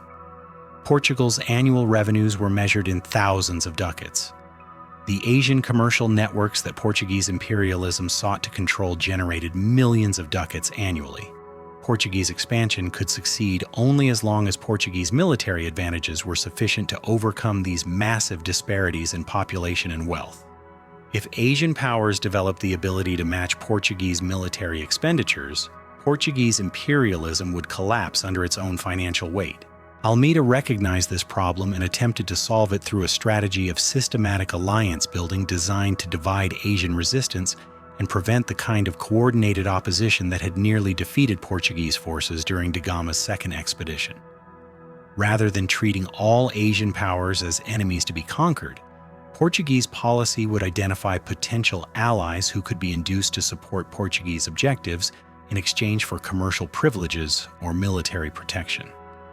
The strategy was sound in principle, but difficult to implement in practice.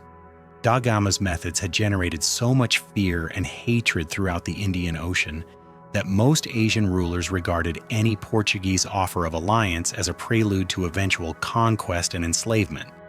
The reputation for genocidal violence that had initially intimidated Asian resistance now complicated Portuguese diplomatic efforts to build the coalitions necessary for sustainable imperial control. Nevertheless, Almeida achieved some success in recruiting allies among Asian powers who had their own reasons for opposing the established commercial networks that Portuguese expansion threatened. The Raja of Cochin, whose kingdom had been economically marginalized by Calicut's dominance of Malabar coast trade, agreed to provide Portuguese forces with harbors and supplies in exchange for Portuguese support against his more powerful neighbor. Similar arrangements were negotiated with rulers in Ceylon, the Maldive Islands, and along the East African coast who saw Portuguese military capabilities as useful tools for advancing their own regional objectives. These alliances provided Portuguese forces with the local bases and intelligence networks that sustained Portuguese operations far from European supply lines. But Portuguese alliances came with costs that ultimately undermined their strategic value. Asian rulers who accepted Portuguese protection discovered that Portuguese military support required accepting Portuguese economic control. Portuguese bases expanded into Portuguese territorial claims. Portuguese advisors became Portuguese administrators.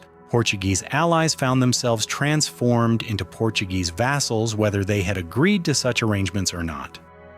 The pattern was consistent across the Indian Ocean. Initial Portuguese offers of mutual cooperation gradually evolved into demands for exclusive commercial privileges. The exclusive commercial privileges evolved into claims of Portuguese sovereignty over local resources. Claims of Portuguese sovereignty evolved into direct Portuguese rule administered by European officials who regarded local populations as conquered subjects rather than allied partners. This transformation of alliance into conquest was not necessarily intentional Portuguese policy, but it was the inevitable result of European assumptions about the relationship between military superiority and political authority. Portuguese commanders who had grown accustomed to imposing their will through violence found it difficult to maintain relationships based on mutual respect and reciprocal benefit. Asian rulers who had accepted Portuguese protection to advance their own objectives discovered that Portuguese protection came with obligations that effectively ended their independence. The most dramatic example of this pattern occurred in Goa, a strategically located harbor on the Indian west coast that controlled access to inland trade routes connecting the Deccan Plateau to international markets. In 1510, Almeida's successor, Afonso de Albuquerque, negotiated an alliance with local Vijayanagara forces who were attempting to expel Muslim rulers from the region. The alliance was initially successful. Portuguese naval forces and Vijayanagara land forces cooperated effectively to capture Goa from its Muslim defenders. The city's strategic position and excellent harbor made it an ideal base for Portuguese operations throughout the Indian Ocean. Vijayanagara rulers gained a powerful ally in their conflicts with Muslim kingdoms, but within months of the city's capture, Portuguese administrators began treating Goa as Portuguese territory rather than jointly controlled Allied territory. Portuguese law replaced local legal systems. Portuguese officials collected taxes that were remitted to Lisbon rather than shared with Vijayanagara allies. Portuguese merchants received exclusive trading privileges that displaced Vijayanagara commercial interests. When Vijayanagara representatives protested these developments, Portuguese responses revealed the fundamental incompatibility between European and Asian concepts of political alliance. From the Portuguese perspective, military cooperation that produced victory automatically granted the stronger partner authority over the weaker partner. Vijayanagara rulers who had expected to benefit from Portuguese military support instead found themselves subject to Portuguese political control. The conflict that followed was brief and decisive. Vijayanagara forces, fighting in their own territory with local support, should have possessed overwhelming advantages over Portuguese troops operating thousands of miles from European bases, but Portuguese military technology proved sufficient to overcome these natural advantages. Portuguese artillery reduced Vijayanagara fortifications to rubble. Portuguese small arms gave Portuguese infantry decisive advantages over much larger Vijayanagara armies. Within 2 years, Vijayanagara rulers who had initially welcomed Portuguese alliance were either dead, exiled, or reduced to puppet status under Portuguese supervision. Goa had been transformed from an Asian city with Portuguese allies into a Portuguese city with Asian subjects. The conquest of Goa established the template that Portuguese imperialism would follow throughout Asia. Initial cooperation with local powers, gradual expansion of Portuguese authority, violent suppression of local resistance, and final imposition of direct Portuguese rule over populations that had originally been Portuguese allies. This pattern succeeded militarily, but failed strategically. Each Portuguese victory generated new enemies among Asian populations who had observed what happened to those who cooperated with Portuguese expansion. Each Portuguese conquest required permanent military commitment to suppress local resistance and defend against external threats. Each Portuguese base became a target for coordinated Asian efforts to expel Portuguese forces from the region. By 1515, Portuguese forces controlled dozens of strategic harbors and fortified positions throughout the Indian Ocean, but they were effectively besieged in all of them. Portuguese ships could travel between Portuguese bases, but they faced constant attack from Asian forces whenever they ventured into open waters. Portuguese merchants could operate in Portuguese-controlled ports, but they were excluded from most of the commercial networks that made Indian Ocean trade profitable. The Portuguese had achieved their objective of establishing European control over Asian spice routes, but they had done so by destroying much of the commercial activity that made those routes valuable. The wealth they extracted through taxation and monopolistic practices was enormous, but it was dwarfed by the wealth that simply vanished as Asian merchants adapted their operations to avoid Portuguese-controlled waters. Portuguese imperialism in Asia was succeeding as military conquest but failing as economic enterprise. The costs of maintaining Portuguese control over hostile populations scattered across thousands of miles of ocean were beginning to exceed the profits generated by Portuguese monopolization of the spice trade. This fundamental contradiction between military success and economic failure would define Portuguese imperial experience in Asia for the next century. Portuguese forces proved capable of defeating any Asian resistance they encountered, but they could not create the profitable commercial relationships that justified Portuguese presence in Asian waters. The man most responsible for this contradiction was Vasco da Gama, whose methods had established Portuguese military dominance at the cost of Portuguese commercial integration. His systematic use of terror had intimidated Asian resistance but also destroyed the trust necessary for sustainable trade relationships. His insistence on Portuguese superiority had generated Portuguese victories but also guaranteed permanent Portuguese isolation from the very markets Portuguese imperialism was designed to penetrate. Da Gama had opened the sea route to Asia, but he had done so in ways that made peaceful Portuguese exploitation of that route nearly impossible. His legacy was a Portuguese empire built on violence and maintained by violence, profitable in the short term but strategically unsustainable over the distances and timescales that defined Asian commerce. In 1519, King Manuel died and was succeeded by his son João III, who inherited both the profits and the problems of Portuguese expansion in Asia.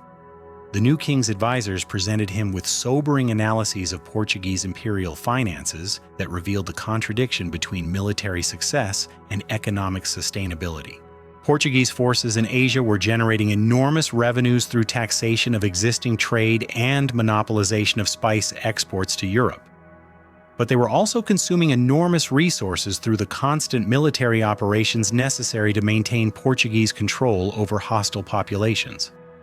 The net profit from Portuguese imperialism in Asia was positive, but declining as Asian resistance became more sophisticated and Portuguese military commitments expanded. More troubling, Portuguese expansion had reached the limits imposed by Portuguese demographic and financial resources. Portugal's population was too small to provide the administrators necessary for governing the Asian territories that Portuguese forces had conquered. Portugal's economy was too limited to finance the naval forces necessary for defending Portuguese positions against coordinated Asian resistance. King João faced a strategic choice: that would determine Portugal's imperial future, consolidate Portuguese control over existing territories, and accept limited but sustainable imperial objectives, or continue Portuguese expansion and risk imperial collapse through overextension. The choice was complicated by the personal ambitions of Vasco da Gama, who had spent 15 years lobbying for command of another expedition that would complete Portuguese conquest of the Indian Ocean. Da Gama argued that Portuguese problems in Asia resulted from insufficient commitment rather than excessive ambition. One final campaign, conducted with adequate resources and unlimited authority, could break Asian resistance permanently and establish Portuguese control over all maritime trade between Europe and Asia. King João was skeptical, but also attracted by the enormous profits that successful completion of Portuguese expansion would generate. The spice trade was so profitable that even modest increases in Portuguese market share could finance Portuguese imperial expansion indefinitely. If da Gama's claims about Asian military weakness were accurate, the investment in one final campaign might establish Portuguese commercial dominance that would last for centuries. In 1524, the king appointed Vasco da Gama as viceroy of Portuguese India with orders to resolve the contradictions that were undermining Portuguese imperial sustainability. Da Gama would have unprecedented authority to restructure Portuguese administration, negotiate new relationships with Asian powers, and use whatever methods he deemed necessary to establish profitable Portuguese control over Asian commercial networks. The appointment was controversial among Portuguese officials who had observed da Gama's methods during his previous expeditions. Many advisors warned that da Gama's tendency toward genocidal violence would only intensify Asian resistance and make Portuguese imperial problems worse rather than better. But King João was influenced by financial pressures that made dramatic solutions seem necessary. Portuguese imperial expenses were rising faster than Portuguese imperial revenues. Portuguese military commitments in Asia were expanding faster than Portuguese demographic resources could support. Without fundamental changes in Portuguese imperial efficiency, Portuguese expansion would become financially unsustainable within a generation. Da Gama's appointment as viceroy represented a final attempt to resolve these problems through the application of systematic violence that would intimidate Asian resistance into permanent submission. If sufficient terror could break Asian military capabilities and Asian commercial networks permanently, Portuguese control could be maintained with smaller forces and lower costs. The logic was appealing but fundamentally flawed. Asian resistance to Portuguese expansion was not simply military but economic, political, and cultural. Asian commercial networks were adapting to Portuguese presence by developing alternative routes, alternative products, and alternative relationships that did not depend on Portuguese-controlled resources. No amount of violence could force Asian merchants to conduct business in ways that served Portuguese interests if those interests contradicted basic commercial logic. But Vasco da Gama, now in his 60s and hardened by decades of imperial violence, remained convinced that Asian resistance was fundamentally military and that sufficient force could overcome any opposition. His third voyage to India would test this conviction against Asian realities that had evolved far beyond what Portuguese planners understood.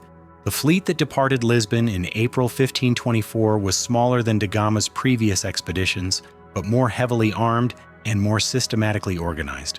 14 ships carrying 3,000 men, with orders to implement policies that would make Portuguese control over Asian commerce both profitable and permanent. Da Gama was 64 years old, gray-haired and weakened by tropical diseases contracted during his previous voyages. But his determination to complete Portuguese conquest of the Indian Ocean remained as intense as it had been 27 years earlier when he first sailed beyond the Cape of Good Hope into unknown waters.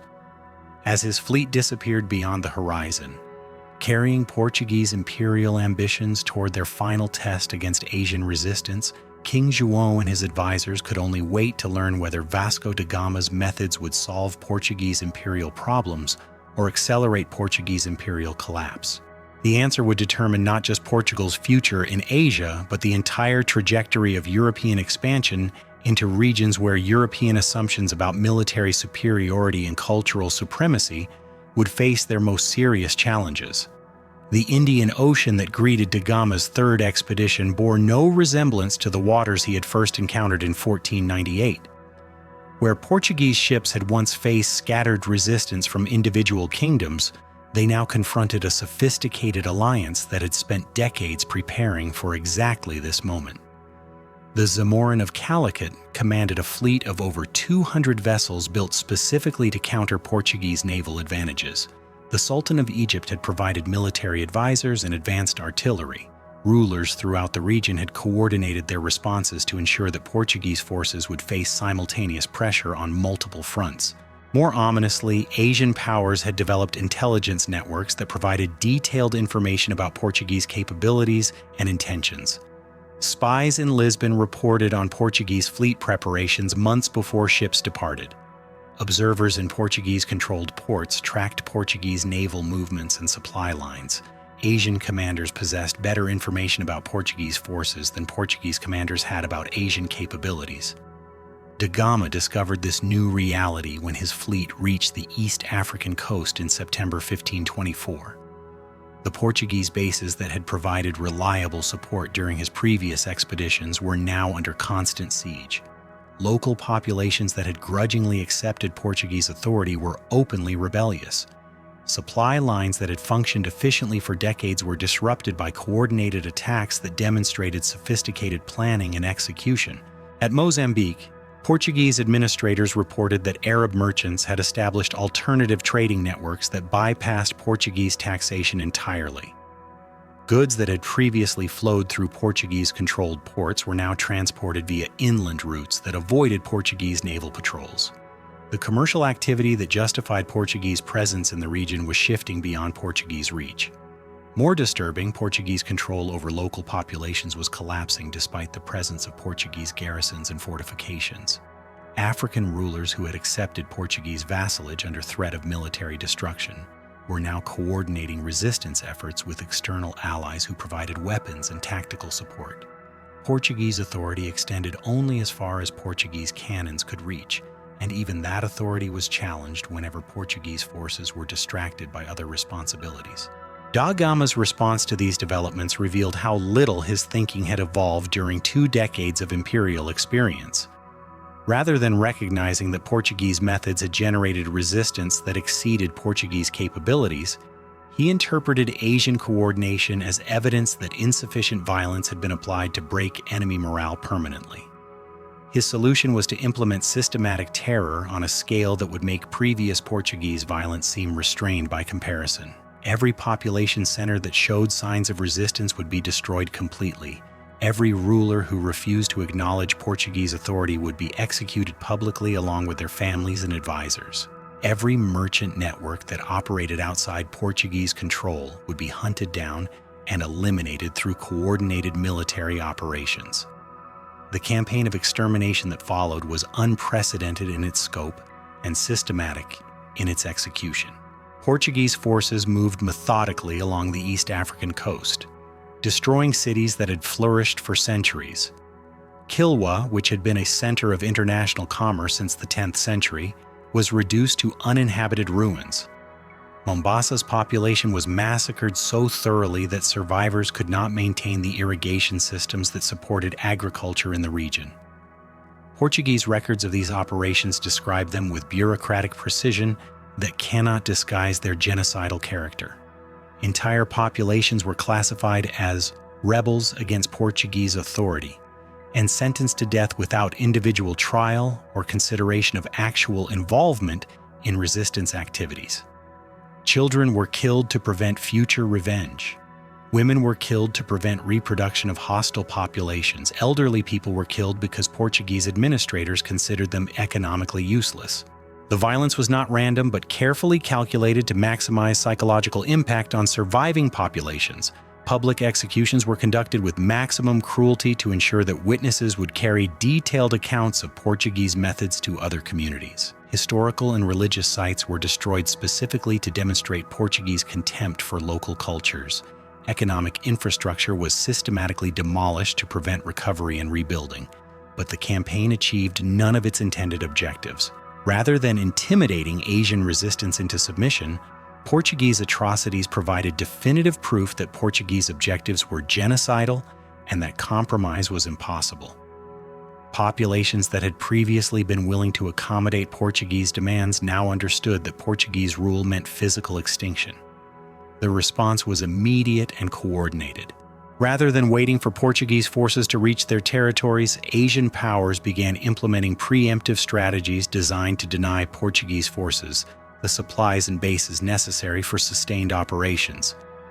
Poisoned wells made Portuguese access to fresh water deadly. Destroyed granaries left Portuguese forces without local food supplies.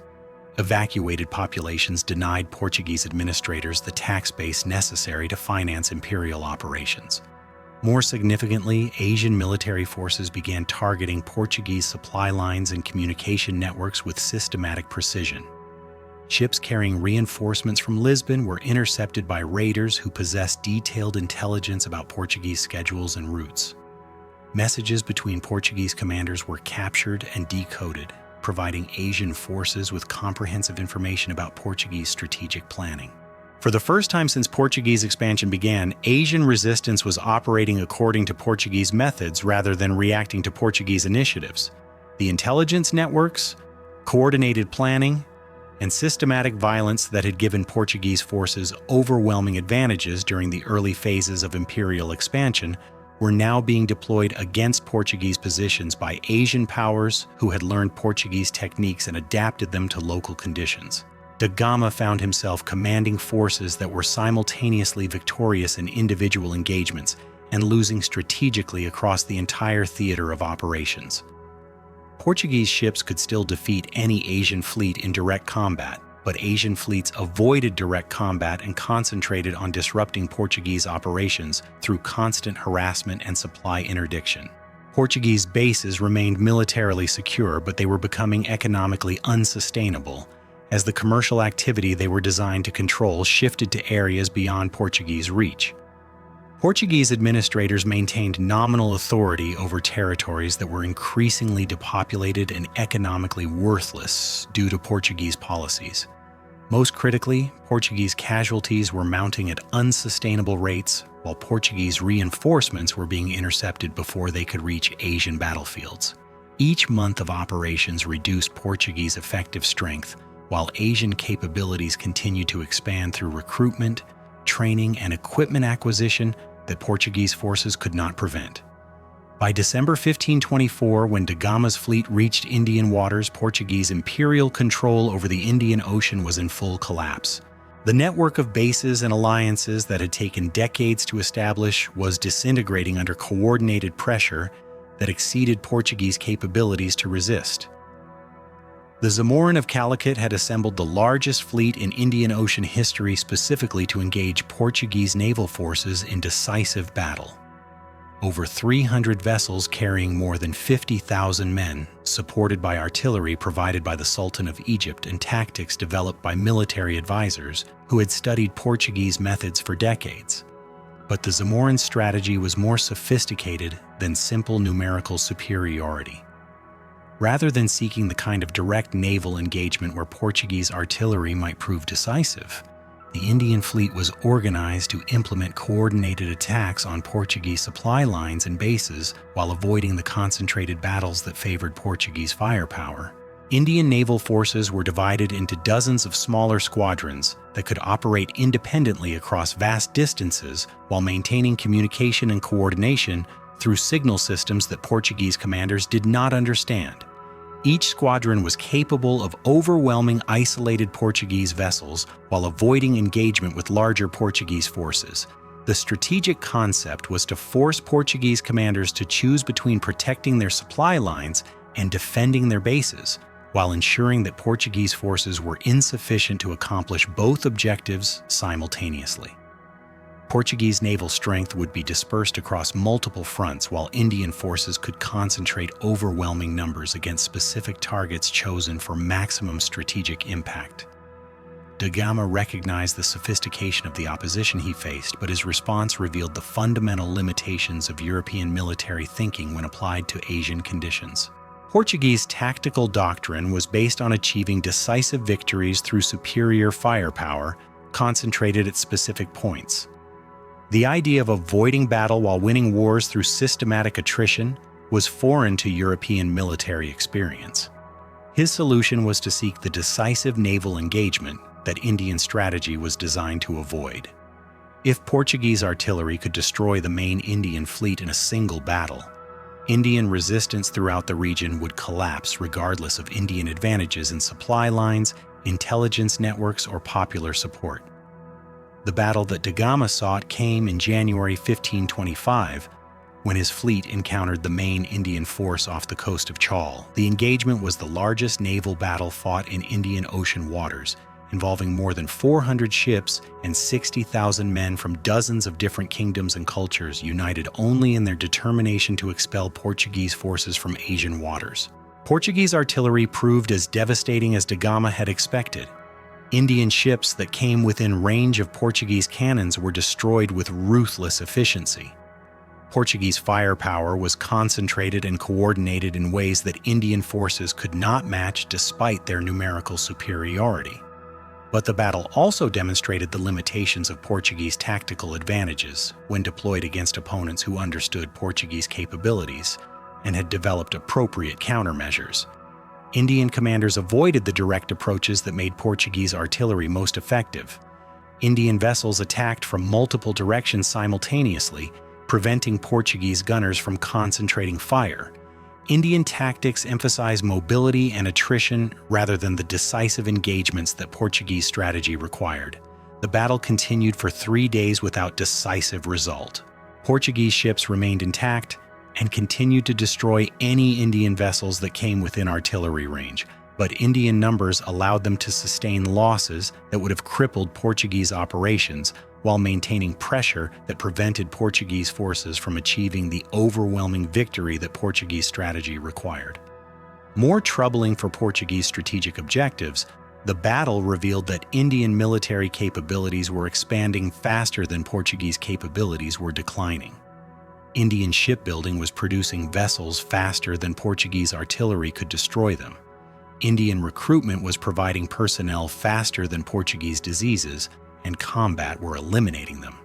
Indian financial resources were sustaining military operations that exceeded Portuguese economic capacity to maintain indefinitely. When both fleets withdrew after 3 days of inconclusive fighting, the strategic balance had shifted decisively against Portuguese interests. Portuguese forces had expended enormous quantities of ammunition and sustained casualties they could not replace quickly. Indian forces had demonstrated their ability to engage Portuguese naval power directly without suffering catastrophic defeat. More importantly, the battle had been fought in Indian waters with Indian supply lines supporting Indian forces operating according to Indian strategic objectives. Portuguese ships that needed repairs faced months-long journeys to Portuguese-controlled harbors. Indian vessels could reach friendly ports within days. Portuguese commanders who needed reinforcements depended on supply lines that stretched back to Lisbon. Indian commanders could draw on resources throughout the region. The mathematics of imperial sustainability, which had seemed manageable when Portuguese forces faced scattered resistance from individual kingdoms, became impossible when applied to coordinated opposition that matched Portuguese military expenditures while operating from secure bases with reliable supply lines. Da Gama recognized that Portuguese imperial objectives in Asia were no longer achievable through conventional military means. The resistance his methods had generated exceeded Portuguese capabilities to overcome through the systematic violence that had characterized Portuguese expansion for the previous 30 years. But his response to this realization revealed the psychological transformation that decades of imperial violence had worked on his character. Rather than acknowledging that Portuguese objectives might be beyond Portuguese capabilities, he escalated Portuguese violence to levels that shocked even his own subordinates. The final phase of da Gama's career began with systematic attacks on civilian targets throughout the Indian Ocean, designed to break Asian resistance through terror that transcended any rational strategic purpose. Portuguese forces began targeting religious sites, cultural centers, and historical monuments specifically to demonstrate Portuguese contempt for Asian civilizations. Temples that had stood for centuries were demolished with Portuguese artillery, Libraries containing irreplaceable manuscripts were burned. Markets that served as centers of community life were destroyed and their operators executed. The violence was directed not just at military targets or economic infrastructure, but at the cultural foundations that gave meaning to Asian societies.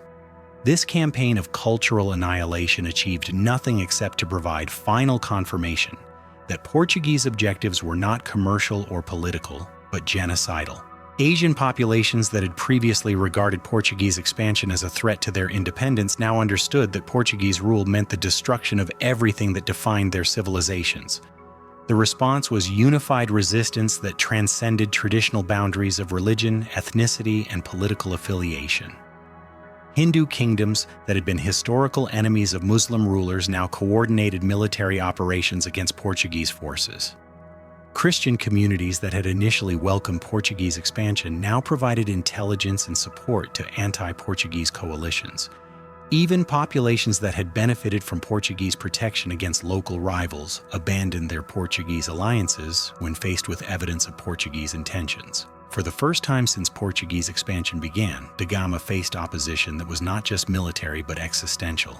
Asian resistance was no longer motivated by commercial competition or political rivalry, but by the recognition that Portuguese success meant Asian extinction. The stakes had been raised to levels that made compromise impossible and guaranteed that the conflict would continue until one side achieved total victory or suffered complete defeat. Da Gama's health was deteriorating rapidly under the stress of commanding operations that exceeded Portuguese capabilities while facing opposition that grew stronger with every Portuguese victory. Tropical diseases contracted during decades of service in Asian waters were consuming his physical strength. The psychological burden of commanding genocidal campaigns was affecting his judgment and decision-making capabilities. His subordinates reported that the admiral, who had once been famous for calculated ruthlessness, was becoming increasingly erratic and unpredictable. Orders that had previously been issued with cold precision were now accompanied by emotional outbursts that suggested mental instability. Strategic decisions that had once reflected careful analysis of intelligence and resources were now driven by personal obsessions and vindictive impulses. But da Gama retained sufficient clarity to recognize that his third expedition was failing to achieve its strategic objectives. Portuguese control over Indian Ocean commerce was weaker in 1525 than it had been in 1520. Portuguese military positions were more vulnerable to coordinated attack than they had been before his arrival. Portuguese imperial finances were deteriorating faster than Portuguese territorial expansion could compensate. The empire that he had spent his career building was collapsing under the weight of the methods he had used to build it. The violence that had initially intimidated Asian resistance into submission had eventually generated resistance that exceeded Portuguese capabilities to suppress. The terror that had been designed to make Portuguese rule permanent had instead guaranteed that Portuguese rule would be temporary. In his final dispatches to King João III, da Gama acknowledged that Portuguese objectives in Asia could not be achieved without massive reinforcements, that Portugal lacked the demographic and economic resources to provide. Maintaining Portuguese control over existing territories would require permanent military commitments that exceeded Portuguese imperial revenues. Expanding Portuguese control to include the commercial networks that justified Portuguese presence in Asia would require military forces that Portugal could not deploy without bankrupting the imperial project entirely. The reports represented a fundamental admission of imperial failure from the man who had opened the sea route to Asia and spent 30 years attempting to exploit it through systematic violence. Portuguese expansion had reached the limits imposed by Portuguese resources and capabilities. Further expansion was impossible. Even maintaining existing positions was becoming economically unsustainable. King João received these reports with dismay that bordered on panic. Portuguese imperial finances were already strained beyond sustainability by the costs of maintaining military operations across thousands of miles of hostile territory. If da Gama's assessments were accurate, Portuguese expansion in Asia was not just failing but consuming Portuguese resources faster than it was generating Portuguese revenues. The implications extended far beyond Asian territories to Portugal's entire imperial project. Portuguese expansion in Africa and Brazil depended on revenues generated by Asian commerce to finance the military forces necessary for colonial administration. If Asian profits disappeared, Portugal lacked the resources to maintain imperial control over any of its overseas territories. But before King João could respond to da Gama's warnings with policy changes that might salvage Portuguese imperial sustainability, events in Asia accelerated beyond Portuguese control. The coalition of Asian powers that had been organizing resistance to Portuguese expansion for decades finally implemented the coordinated offensive that Portuguese intelligence had been reporting but Portuguese commanders had been unable to prevent. The attack began in March 1525, when simultaneous assaults targeted every major Portuguese position in the Indian Ocean. The operations were coordinated with precision that demonstrated sophisticated planning and communication capabilities. Portuguese bases that had seemed secure were suddenly under siege from forces that possessed detailed intelligence about Portuguese defensive capabilities and weaknesses.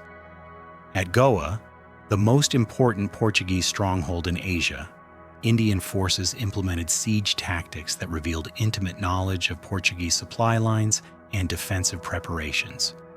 Rather than attempting direct assault against Portuguese fortifications, Indian commanders concentrated on disrupting the commercial activity that made Portuguese control profitable and the supply lines that made Portuguese resistance sustainable. Portuguese administrators found themselves controlling empty harbors that generated no revenues while facing military expenses that continued regardless of commercial activity. Portuguese merchants discovered that their goods could not reach markets while their expenses continued to accumulate. Portuguese military commanders realized that their positions were strategically worthless if they could not be supplied or reinforced from friendly territory. The same pattern was repeated at every Portuguese base throughout the Indian Ocean.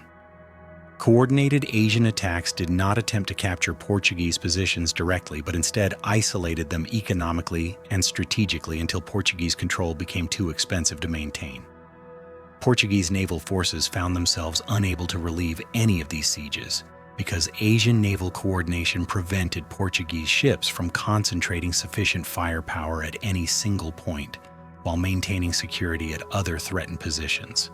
Portuguese commanders faced impossible choices between abandoning positions that had required years to establish or dispersing forces until they became vulnerable to defeat in detail. Da Gama, commanding Portuguese naval operations from his flagship off the coast of India, recognized that Portuguese imperial control was collapsing faster than Portuguese forces could respond.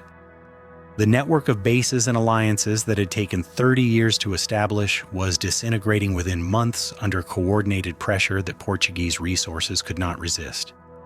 His final strategic decision was to concentrate all available Portuguese forces for one decisive engagement that might break Asian resistance through overwhelming demonstration of Portuguese firepower. If Portuguese artillery could destroy the main Asian fleet in a single battle, the coalition might collapse, and Portuguese positions might be relieved before they became completely untenable. But the decision required abandoning Portuguese bases to their own resources while Portuguese naval forces concentrated for offensive operations. Portuguese administrators and merchants throughout the Indian Ocean would be left without naval support while Asian forces continued to implement siege operations that were already proving effective.